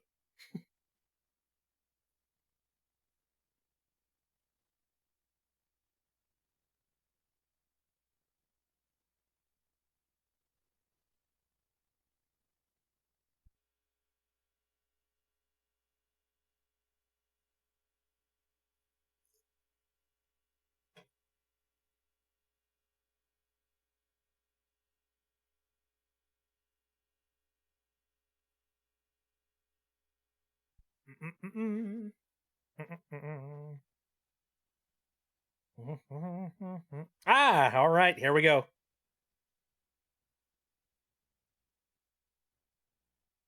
All right, now with the settings all adjusted, can it run Crisis?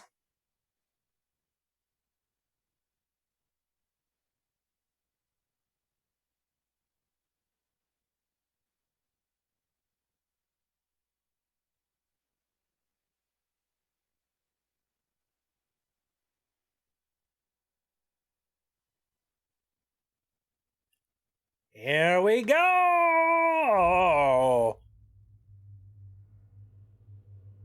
Oh no.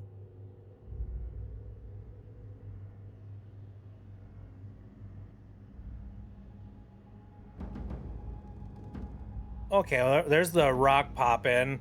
Oh.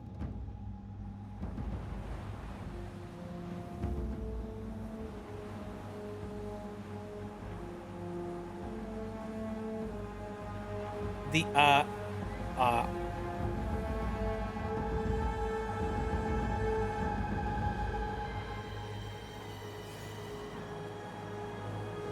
So, the answer is yes, it can run Crisis. But at what cost? Ah. Oh. Yeah, Crisis was no joke back in the day. Like, modern graphics, they can just sneeze these out. But, yeah, at the time, like, hardware could not handle this. And I don't know if, like, I don't know if Crysis is attempting to piggyback off of the CPU as well as the GPU that's sitting in my computer, but wow. Holy shit. That's terrible. Oh my god.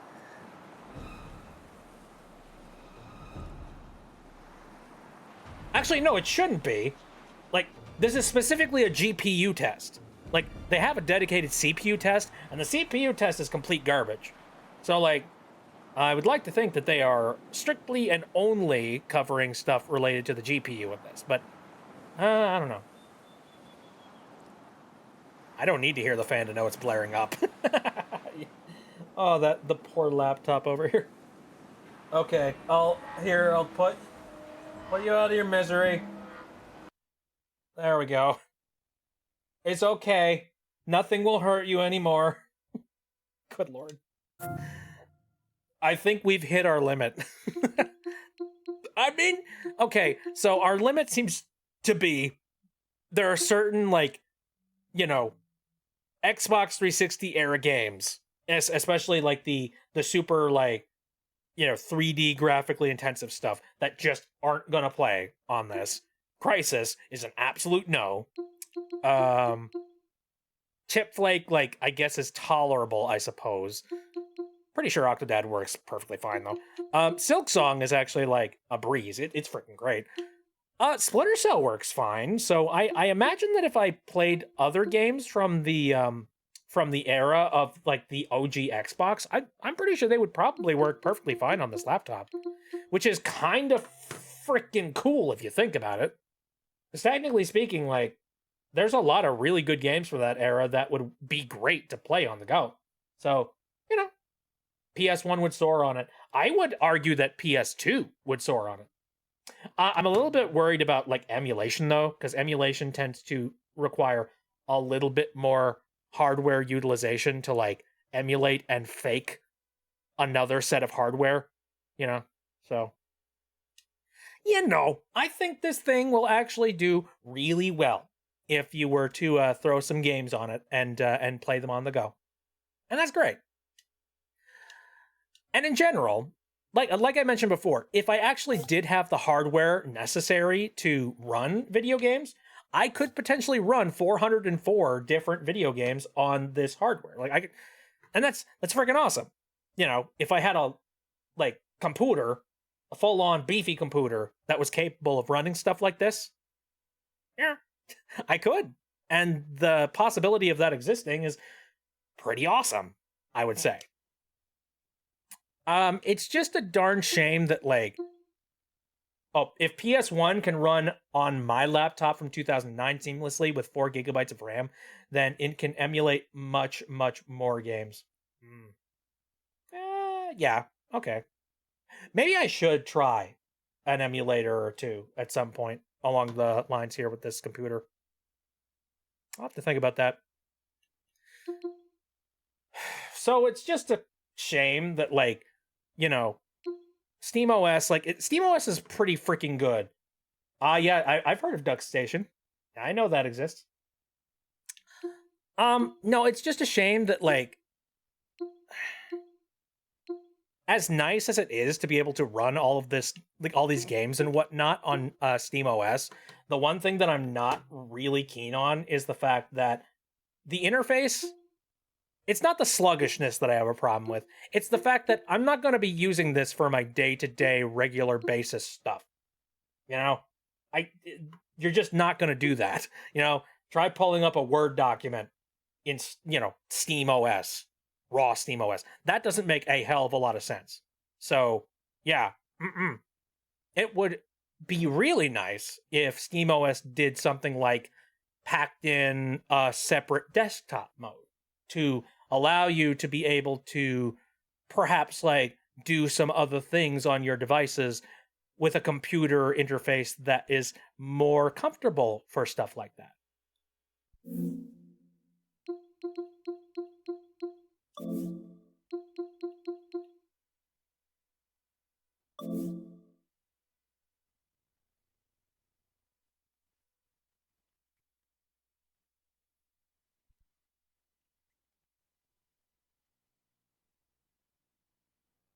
I'm not being subtle or in the least bit, and I'm being entirely cheeky.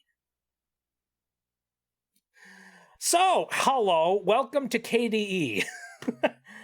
This is an operating system that is directly built into SteamOS that allows you to access more of a desktop-style interface that doesn't chug like the SteamOS one. Waterfox Bogdan, yeah, Waterfox. which is something that you can natively install through the Software Center, which is really cool. Or, I mean, you know, if you are a fan of Linux, and if you know a thing or two about what you're doing, you could just manually install whatever Linux operating system stuff you want. Well, not operating system, software. You can install whatever Linux software you want on KDE if you wanted to. So, you know, don't let the store stop you. If you can't find it in there, just go find the install files and get the game. Or no, get whatever it is you want, just shoved on there. Yeah, just use a USB stick. Or, again, you can go over to Waterfox and you can load it up, download some stuff. Mono is here. Hello. Welcome to the stream. I'm currently just showing off SteamOS, and we have reached the desktop portion of the episode where we're talking about the things that you can do aside from video games. But yeah, SteamOS is just a Linux distribution, and they have directly and seamlessly connected that with KDE, which is this little interface that you're seeing here. So there's nothing stopping you from just, you know, grabbing whatever apps you need, like a web browser, Waterfox, for example, and then just using your computer like you normally would as just an operating system. So, like, you know, you go over to YouTube, going to just watch some vidges and whatnot. Now you'll have to forgive this computer. The CPU is trash. But, yeah, you just go over here and then you just look up random stuff that you want to watch on YouTube. So let's say you want to go and go and watch some Dank Pods episodes, because Dank Pods is a funny Australian what's it and whatnot. You go over there, you know, load one of these guys up. Oh, hey, there's the Valve. That would have been a funnier one to choose. But anyway, yeah, you pull it up and you wait for it to load. Why? Boo! Look how conventional and normal and reasonable it looks. This is infuriating. Why isn't it shaped like an idiot, shooting sound in directions I don't want it to go in? Gosh! Good question. Let's see, what are we currently running this on? 720. All right, out of curiosity, let's pump this up to 1080, and let's see what kind of, like, weird stuttering we might get. Gosh, I hate how sensible this thing is. I mean, it does have that lovely lady hiding inside of it. Power on. Bluetooth mode. I know one day we'll meet in real life. Well, that's today's video. I found some speakers that I feel are just dumb shapes, shooting sounds in directions I don't know why you'd want them to be going in those directions. And even better, all of them were found at caches. All of them. It makes me feel better. Oh, my books are. It does make me feel better knowing that none of this crap is new. No new plastic waste has been created. Let's get this reasonable thing out of the way. So it is kind of choking on 1080 60 FPS video. That's this laptop for you, unfortunately. Not much I can actively do about that. It's the limitations of the hardware. That makes me sad. But I mean, you can do it. And if you are okay with the quality not being like super crazy, you could probably bump it down to 720 and it'll probably work just fine. The first one, it's just a cone. Looks pretty smooth to me. Pretty decent. And I mean, you don't really need 1920 on that laptop over there anyways, considering it's got a 1600 by 900 screen. Yeah, that's fine. I'd say like 720 will do just fine for you. 723, 30 frame per second through an extension, lol. Nice. Oh yeah. So you can get an extension that allows you to run it at 30 frames per second? That's kind of cool. God, YouTube, I like more flexibility. Just build this stuff in. Make it standard.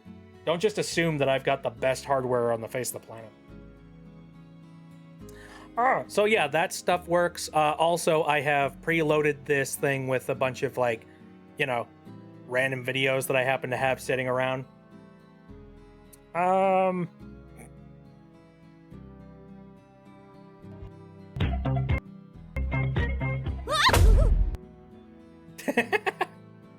It's fucking great. Anyway, yeah, there's some of the like my videos and stuff.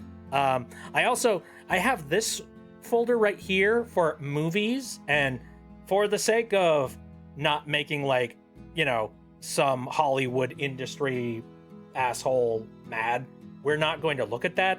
But let's just say I own everything that's in that folder. It's just not on the medium it originally was on, if you know what I mean. So yeah, there's that. But yeah, like, it comes with a terminal. And one thing that is a little bit annoying is that SteamOS does come kind of locked down with a bunch of functionality not available to you, and you do need to like open it up so that you can have access to certain folders that you usually use for installing other programs. Kind of annoying, but I also understand that, like, for the layman who isn't necessarily going to do that, and maybe you want the extra security of knowing that that avenue is shut for any like weird hackers or something. Yeah, you know, I get it. But that means that you just have to jump through that extra hoop to unlock the functionality, which, yeah, okay. All right. It's fine, I guess. I did not know Pomni was afraid of Pringles. Specifically the spinning Pringle. I remember I made that video a long time ago when the, the first episode dropped and they released like the green screen footage. I'm just like, I need to do something with this. Okay, so next up, what I want to do. Well, first of all, let's go ahead and just like open up Steam normally. Like, bada bing, bada bam. There you go. There's Steam. You can just play your games on the desktop if you wanted to. Like, if you wanted to just skip SteamOS entirely, you can do that. In fact, for a while there, I actually did have it set up so that it would boot directly into KDE instead. And in fact, that's one of the reasons why I'm thinking about maybe SteamOS by itself isn't really for me personally. I think I would be actually okay with the idea of grabbing a different Linux operating system that is just a desktop that is really, really well integrated with Steam. You know, there's nothing wrong with that. And if it does basically the same things, I'd be cool with it. For example, I'm thinking about maybe trying out Bazite. I've heard some really good stuff about that. But it's got very similar issues in that you're only going to see so much compatibility with, and NVIDIA and stuff. But I'm thinking about trying it, possibly. Anyway. So, the final things that I want to test out here for this particular stream, or rather I want to, something I want to show off here, is that I don't know what weird wizardry they did with SteamOS's backdrop. So I've already attempted to try and install several different versions of Linux on this laptop.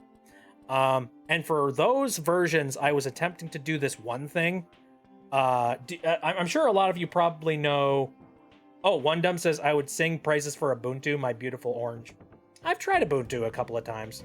I don't know what it is, but Ubuntu is just not... I don't know. It hasn't hit quite right for me personally, just from like a gaming perspective. I know that you can do basically everything that you can do in Bazite and SteamOS on Ubuntu just fine. You just need to know a thing or two about tinkering properly and doing it yourself. And that's fair. Absolutely. But my brain is lazy, and I kind of want a whole lot of that stuff to be self-maintained. I don't want to think about that stuff. If you are a Linux user that is more hands-on with that kind of thing, more power to you. That is awesome. Like, you are much braver and much smarter than I am when it comes to Linux. And maybe one day I'll get to that point, but not quite there yet. We'll wait until I finally get sick and tired of, like, my next Linux operating system. And then I'll be like, can I just do this myself? And that's how you become an arch Linux user. Anyway. So, right. I don't know what the heck they did, but Remote Play through Steam works perfectly. Couldn't tell you how, couldn't tell you why. Remote Play, if you don't know, is basically the ability to play video games from a different computer in your house. Basically like streaming the footage to your device. So if you've got like a low power device, but you would like it to be able to play Crysis, you could do that. You just got to stream it to from a different device. And that's great for people that want to maybe play some games in the living room, but they don't want to lug their entire computer up to the living room. And also they don't want to have like a big old super powerful thing sitting in their living room. And that's freaking great. But yeah, I was doing tests on so many different versions of Linux to see if I could maybe pull off making that work. Unfortunately, none of them seemed to, like, they all kind of had this really weird hiccupy problem. And the only way I was able to make it work was by connecting like an Ethernet line to the computer. And then it was working like fairly good, but by that point you're like, oh, well, you have to tether down the laptop with like an Ethernet port and a charge cable probably. Ooh, that's kind of gross. Now we're starting to get like not very mobile with our setup here. Oh, also I tried to do it on Windows. No. Just don't. For the love of all that's holy, do not do that to yourself. Mint is the most Windows-like of Linuxes for folks who are interested as well.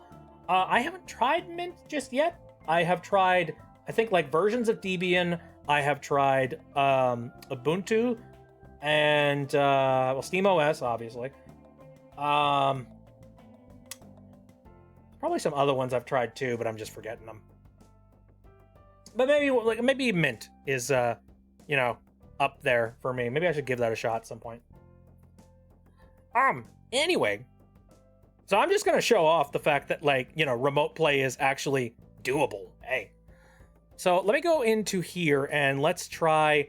Well, again, let's try that Crysis install, but this time let's stream it from the desktop, the gaming computer, the one that you guys are well acquainted with. First of all, though, we are going to go into properties, and we are going to, for the first round here, we're going to just make it so that we spawn into the main menu, just like to begin. All right. And again, the footage you're about to see is not footage from the laptop itself, but from my gaming computer being streamed to the laptop. So keep this in mind with anything we look at. Play Crysis. Do it.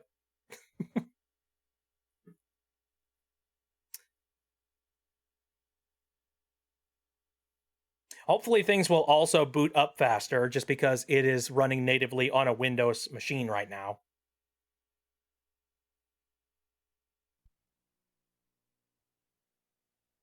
There we go. I've also set up all of the statistics for you guys, just so you can kind of get to look at it.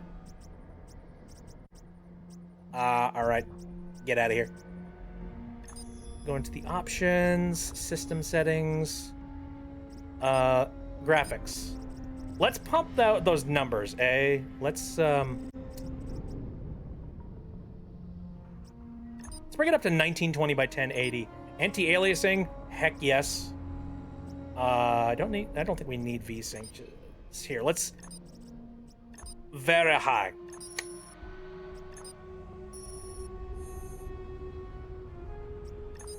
Yes, we'll keep those settings. Very good. All right, we're going to choose to quit.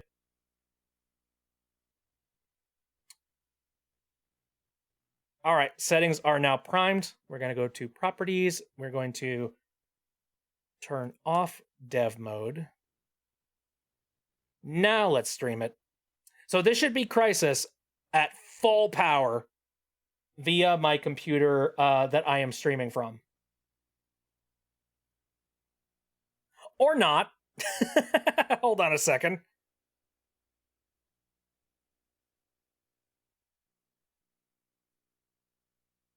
That's not right. That's not what you were supposed to do. Maybe I need to... What could be the issue here? Maybe, like, hold on. Perhaps I need to go into my Steam itself. Where's my Steam window? There it is. Now I need to find my mouse. There's my mouse.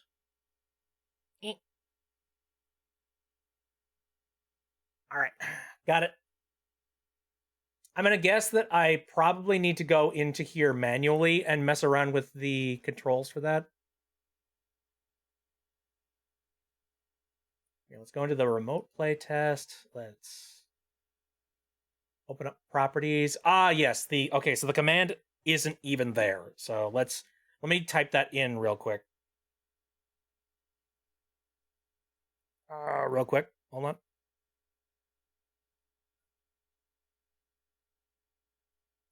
Okay, I'm gonna type in dev mode plus map island plus exec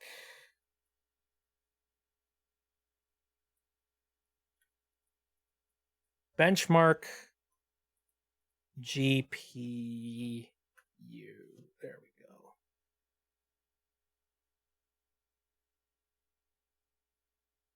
In theory, that will do the thing.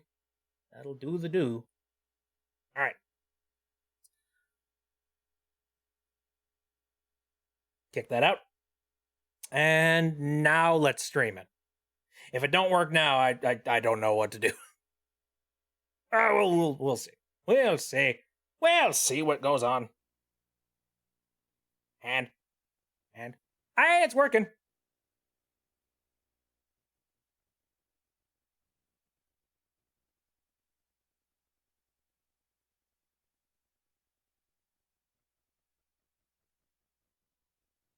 Whoa, holy shit.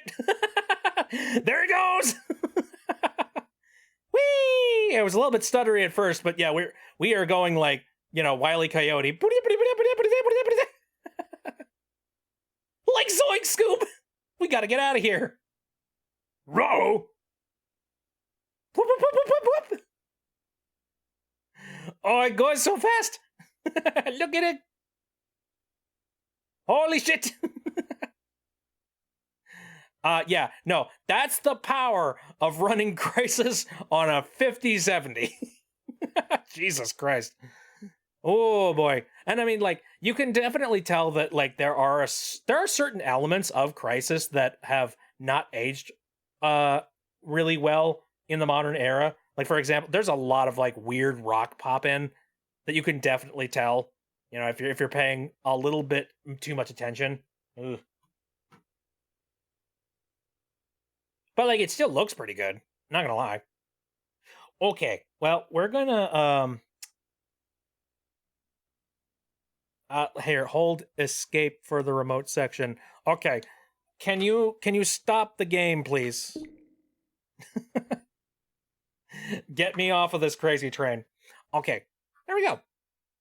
So, yeah, Crisis is working perfectly fine. So you'd like to think everything else will work perfectly fine as well. Let's test that theory, shall we? We're going to go to... Well, first of all, I am a little bit curious about something. Sure. Give me a moment. We're going to go... I'm just going to open up the Magma real quick and just take a look at all you guys' art. Meanwhile, I'm going to go into my settings real quick. My Steam settings. I want to take a look at my remote play settings just to see what it's currently set at.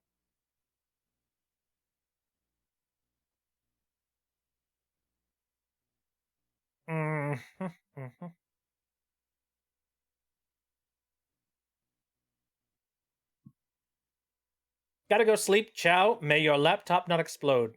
Thank you, Wandum. Thanks for coming out and just chilling out. I appreciate it very much. Oh, okay, so I have the video currently set to fast. I want to set it to balanced, actually. Because I want the footage to actually look nice. There we go. All right. Back to what we were doing. Let's test out Assassin's Creed now. Because let's see what Assassin's Creed is supposed to look like. And we're going to watch it via the... Oh, actually, hold up. Hold up. I fucked up. Stream the footage. Whoops. Whoopsie daisy. That was fast.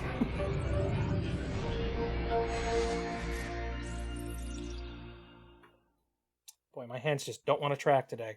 That's great. Thanks. Thanks, hands. Really appreciate it. This tracker will not be thrown in the trash the second I have a chance.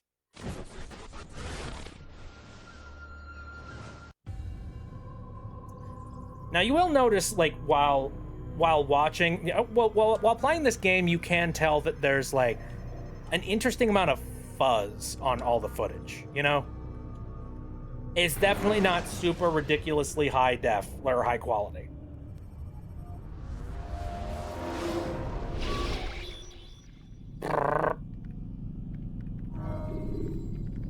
Hey, Phoenix, welcome back.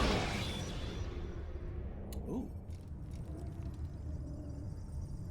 I can immediately tell that this is running at like 60 FPS. There we go. Oh! You've returned. What? Hi. Raouf. It is good to see you unharmed. I trust your mission was a success. Is the master in his tower? Yes, yes. Buried in his books as always. No doubt he expects you. My thanks, brother. Safety and peace out there. On you as well. I love that, like... Yes, I'm sure that the mission was successful, and you did not fuck it up. And then he just deflects, being like, where's Raoul? Anyways, this is what Assassin's Creed is supposed to look like. Frickin' beautiful. Like, even like to this day. Oh. Good graphics. Very good graphics. You know, like, everybody has got, like, you know, some decent quality clothing and stuff. Proper shadows and things. There's, like, particulates that are floating around through the air. It's running at a nice, cool 60 FPS. Like, good shit. And also, keep in mind, this is footage that is currently being beamed to this laptop right now on the fly through my network. And I want you to keep in mind, it's being done over Wi-Fi for both the game PC and the laptop at the exact same time. This is Wi-Fi we're talking about. These things are not wired connections, and yet it's so freaking crisp and so solid. That's good shit, man.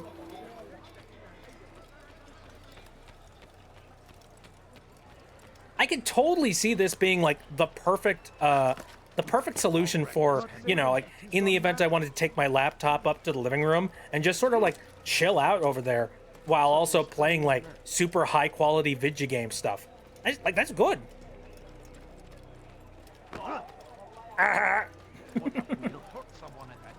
Lol.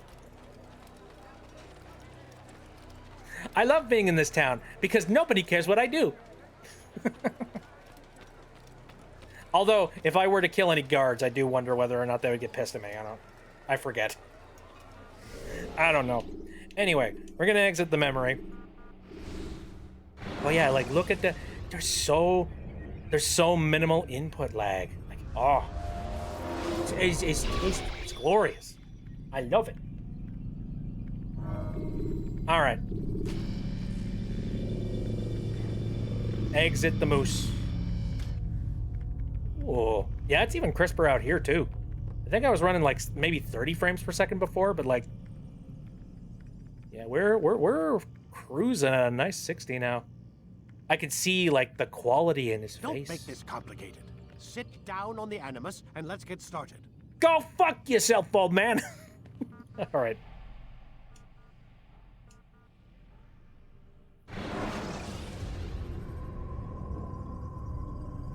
I don't remember, like, whether or not he dies at any point in the series.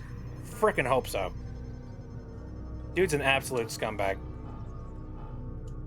Anyway, we gonna exit. And, we're gonna jump back out to this main area here. Yeah, Assassin's Creed, like, it streams great. Another game that I would like to test out here is... Let's load up Need for Speed Undercover now that we can, like, properly play the game in stream form.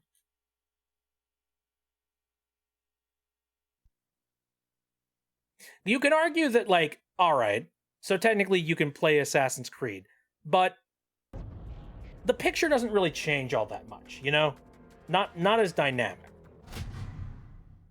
But what if you played a game where the picture was just constantly morphing and changing at all times? We'll see. Oh.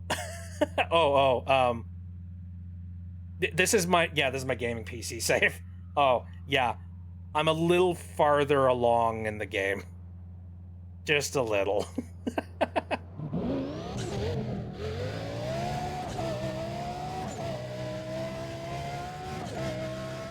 Yeah, souped up Lamborghini. Nothing wrong about that.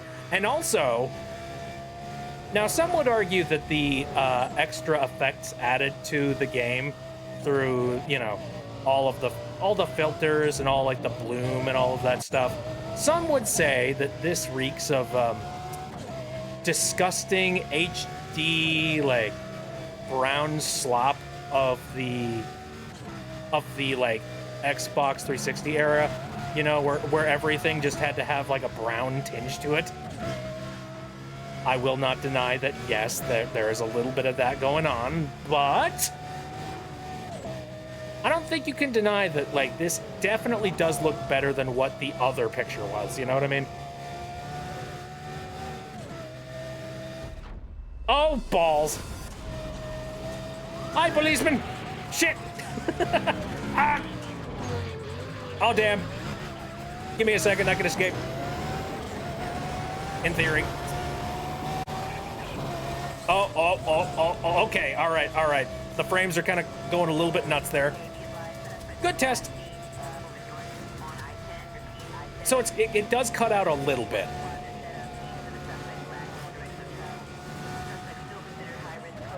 Did I already lose the cops? God, this Lambo is overpowered.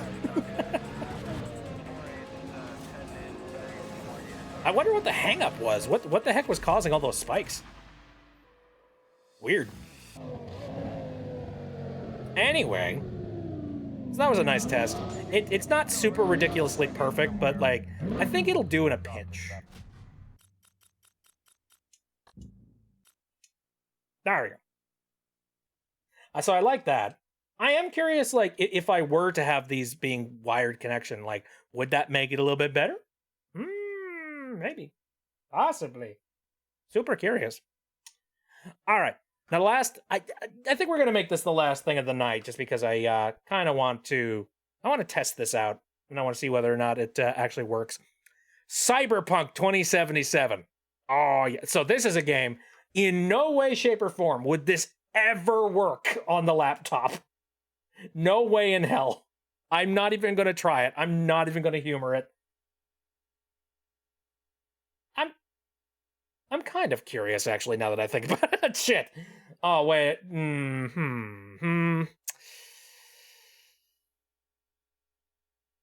How bored would you be if we just decided to wait for this thing to finally install?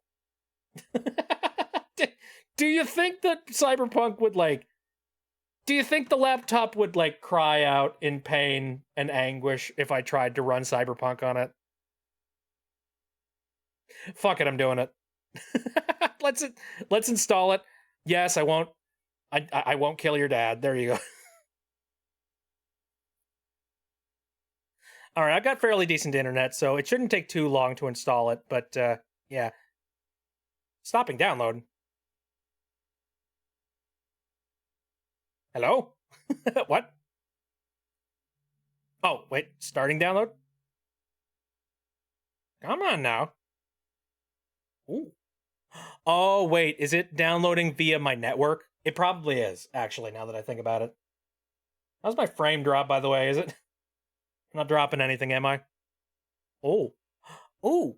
Oh, okay, yep, here we go. It's transferring via my network right now, so it's being sent for... See, that's actually a cool thing about Steam. Like, if you are in a household that is trying to not spend an arm and a leg on, like, you know, if you're on a metered connection and if you only want to download exactly what you need, it is really nice that you can actually send files via your network. So, you know, peer to peer, computer to computer.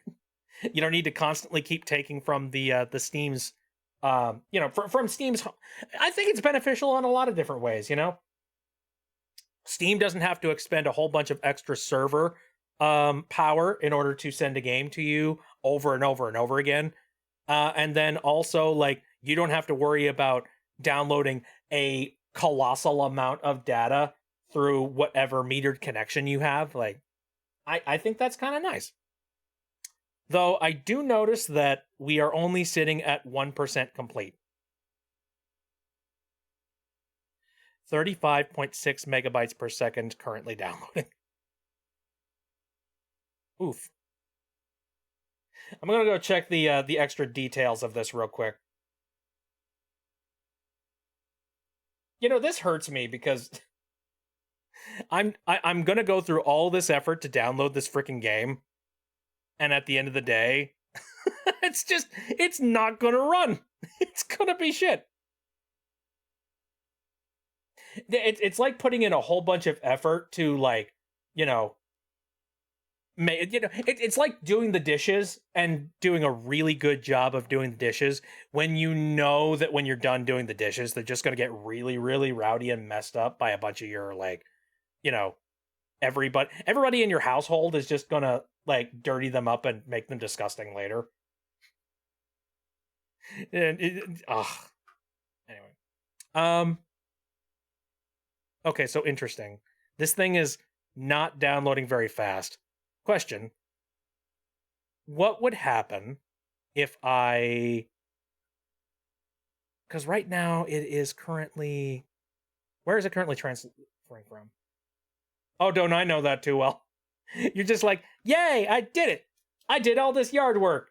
And then, like, a storm comes through and then just sends a whole bunch of, like, sticks and twigs your way, and you're just like, God fucking damn it! Okay. Is this the computer peeking out? Let's check real quick. I want to go to my system settings real quick. Hold on, where is it? Because this thing says that if it keeps going the way that it's going, it's going to take it like 5 hours. We don't have that kind of time. Let me see.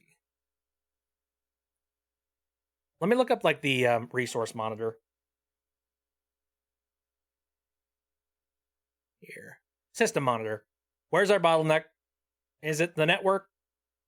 Is it the computer? If it's the computer, we might be screwed. Just a little bit. Oh. Oh dear. Hey. You guys want to... Oh no. You guys want to see a visual representation of a laptop's pain? There it is. Aww. Oh, man. God damn it. So, yeah, I don't think the network is Oh, actually, wait, there you got some IP information. That's a local IP. It's fine. Son of a... Yeah, the CPU is currently screaming at the moment. Damn it. All right. That sucks. So that kind of tells me that this thing is not going to save any faster. So what do I do in this case?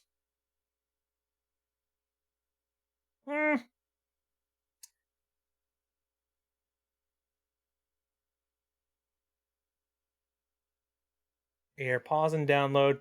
I finished cleaning the dishes, and the sink is completely empty. And then my stepbrother and his live-in girlfriend make entire meals, and then the sink is full to overflowing. Well, I got one brother who, like, I don't know how he does it, but he uses, like, every single dish in the house just to, like, to make some sort of a meal. And to be fair, super good meal. Like, good shit. But at the same time, you're just like, oh my god, how did you manage to use every cooking bowl? It's just fish sticks. It's like, what do you... Holy fuck. Alright. Let me bring up the magma again real quick. What is the... Is there any way that I could... No, you know what? I don't think this is gonna work out. As much as I want to, we're going to uninstall Cyberpunk from this computer. We're just gonna go ahead and we're going to stream it from the other computer. As much as I want to try, I'm so desperate to see just how bad it would be. Let's be real. We know the answer already. It's kind of silly. What we want to know, though, is what is streaming Cyberpunk like from a really good computer to a really bad computer? That's all we need to know. So let's test it. There we are. Okay, this is the start page, so we're just going to press play. My parents have had to repeatedly tell them that it's not fair. Yeah, no, I kind of agree with that.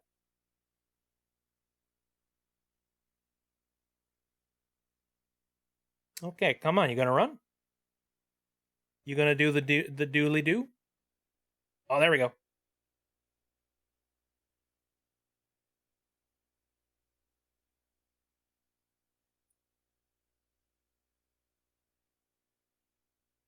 Hello? Oh, there we go.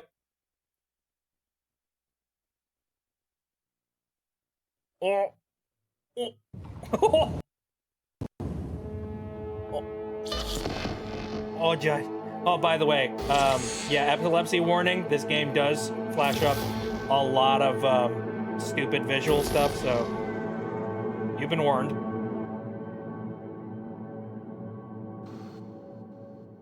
Oh, you good? You all right? You're right there. All right, here we go. Cyberpunk 2077. All right. Let me go and take a look at my settings real quick. Let's look at the graphics. All right, so it's currently set at Ultra at the moment, which I think is perfectly fine. And the resolution is at 1920 by 1080. So, just as a baseline for what my card is currently processing right now, as we speak. Spokeswoman for the NCPD. Hi there. Welcome to the show. Hello, Ziggy. Thanks for having me. I hope you made it to the studio without any issues. No carjackings or Started up. Okay. There we go. Here we are in Cyberpunk land.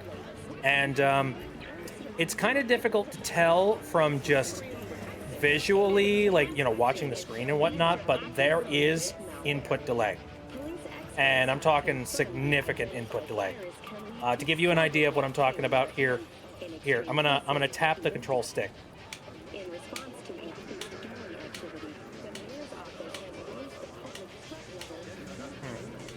I don't know if you can really accurately tell.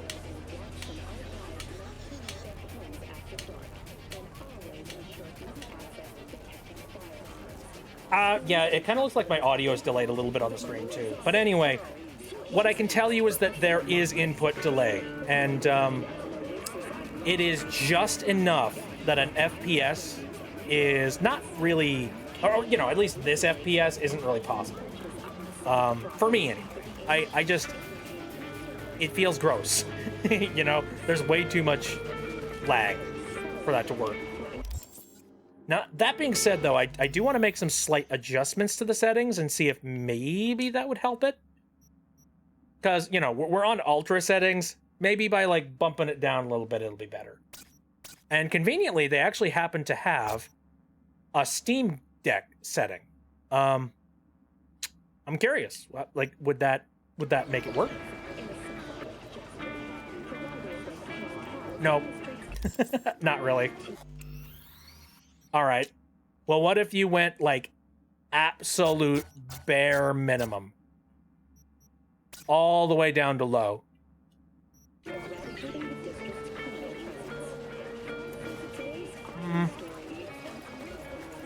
No. Well, like, there is ever so slightly, like, maybe a couple frames of input delay but it's just enough that you can tell there's a problem, you know? Like, I definitely could not play Cyberpunk this way, especially, I'm a little bit too...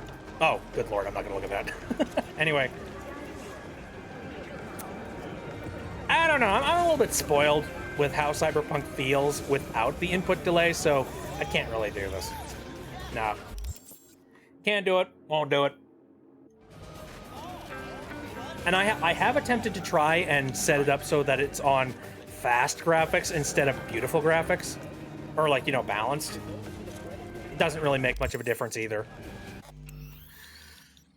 So, I don't know what it is. I think Cyberpunk is just one of those games that it chugs a little bit too much. You know, it utilizes way too much of the graphics processor, and that is already working really hard to send the footage out to you, so... I think a little bit of work needs to happen to make something like Cyberpunk work with remote play. Which is funny because I remember all the stuff a long time ago with Google and, well, you know, Google did that one thing where they were trying to get Stadia in people's hands, and ironically Cyberpunk was the one game that actually worked really well with it. Even then, Stadia wasn't good. It kind of proved that, like, playing video games via cloud gaming is just not good, or at least, like, it's gross. You don't want to rely on it. At least I personally don't want to rely on it if I can help it. Anyway, I think that'll about do it for this little showcase of SteamOS. Now, I was originally thinking about maybe I kind of want to wipe this laptop and instead install Bazite, because I've heard Bazite is really good, and it's kind of almost exactly the same thing as SteamOS, except being made by a different party. So, I considered maybe jumping on that, possibly. And I mean, hey, it's not like I was planning on making this laptop like some permanent fixture of anything. This is kind of like my playtime laptop that I just like do random stuff in. So, you know, why not? Give a couple different versions of Linux a try and see which one really works and which one fits with me. I will say, though, I do really like the way that SteamOS works, and I especially like what it is already outfitted for right out of the box. I want to see more operating systems that are set up very similar to this, in that it gets most of Windows dependencies all set up and all ready to go. And then you just need to make your own personal decisions about what you want and what you don't want. All in a nice lightweight package that doesn't require having Windows on your freaking hardware. I'm sick of Windows. I want it gone. I'm just thankful that we're starting to move in the direction of that being a possibility. And I'm crossing my fingers that we are going to see some good things down the road for not just SteamOS, but Linux gaming in general. But with that, I think we're going to go ahead and call it a night, because I don't have a heck of a lot more that I want to talk about here. And I'm going to be real, I kind of want to get back to tinkering and doing some crazy stuff with the computer. So, I did initially think about the idea of maybe doing another one of these video specials here, where I do, instead of SteamOS, I do Bazite. But you know what? I think I bored you guys enough, so we need to get back to playing some games for our regular stream time, so I think that's the plan. I don't know if we have anybody to raid out to, but I'm gonna go check real quick. And also, I'm gonna unplug my tracker, 'cause warm. Oh, man.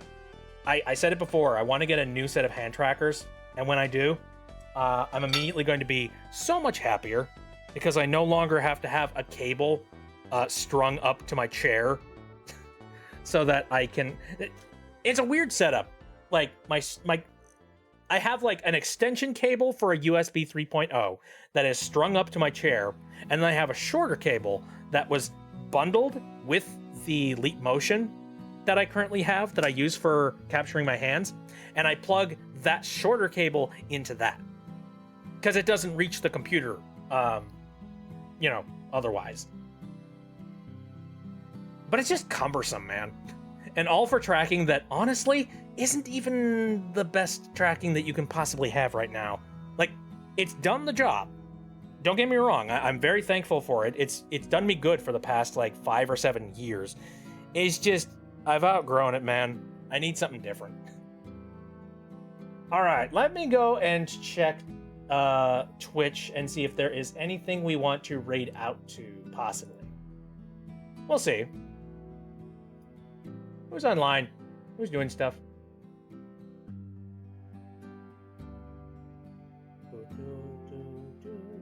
Is anybody doing anything that could be like relatively close to what we're doing here?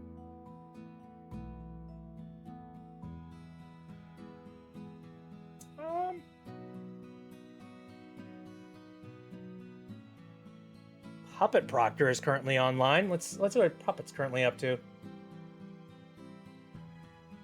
A game called Tears of Metal. I have never heard of such a game. Maybe I'll go and check it out. If you don't know Puppet Proctor is a puppet VTuber. And they are Scottish. So, and right now they are currently doing a stream with Tia Singer, who appears to be some kind of like a, and sort of an imp kind of VTuber. Actually, hold on a second. No, it's Goblin. Goblin. Friggin' heck. Okay, well, let's go ahead and do that. Oh, Phoenix has drawn Vox. Oh, looking good so far. We'll take a look at it a little bit later if you end up doing some line art on that. All right, let me go ahead and type in the raid so we can head on over to Puppet.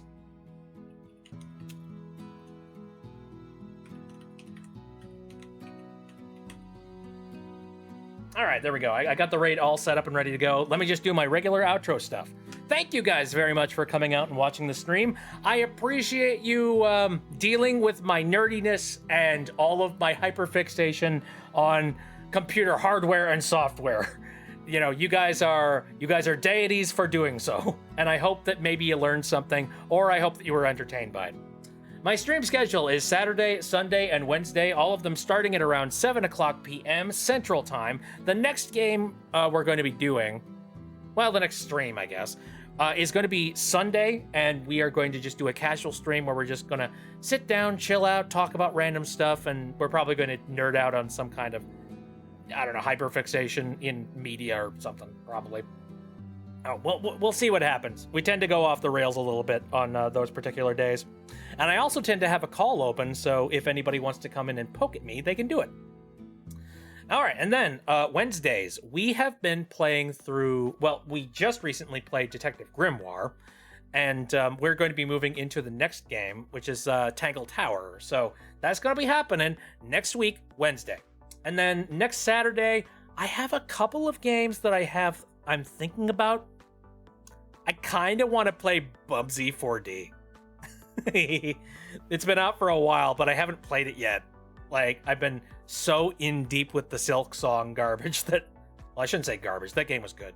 But I've been in so deep with Silk Song that, like, I haven't had the chance to play anything else, so yeah, Bubsy. I think that would be funny and very fun, because apparently it's actually a really, really good 3D platformer made by, I think their name is Fabrox, if I remember. Oh, no, Fabraz. That's right. I am an idiot. They're the same people, the same person and same, like, group that do the Demon series. Like, that, so Demon Tides. They make Demon Tides, and I'm interested in playing that as well after we're done, possibly. That will do it for my stream, though. Let's go ahead, raid out to Puppet Proctor. If you are coming along with the raid, say hello, send hugs, just be nice, be kind, and, I hope you guys have a very good time with them, and also, I hope you guys have a good night in general. Again, thanks for coming out. See you next time.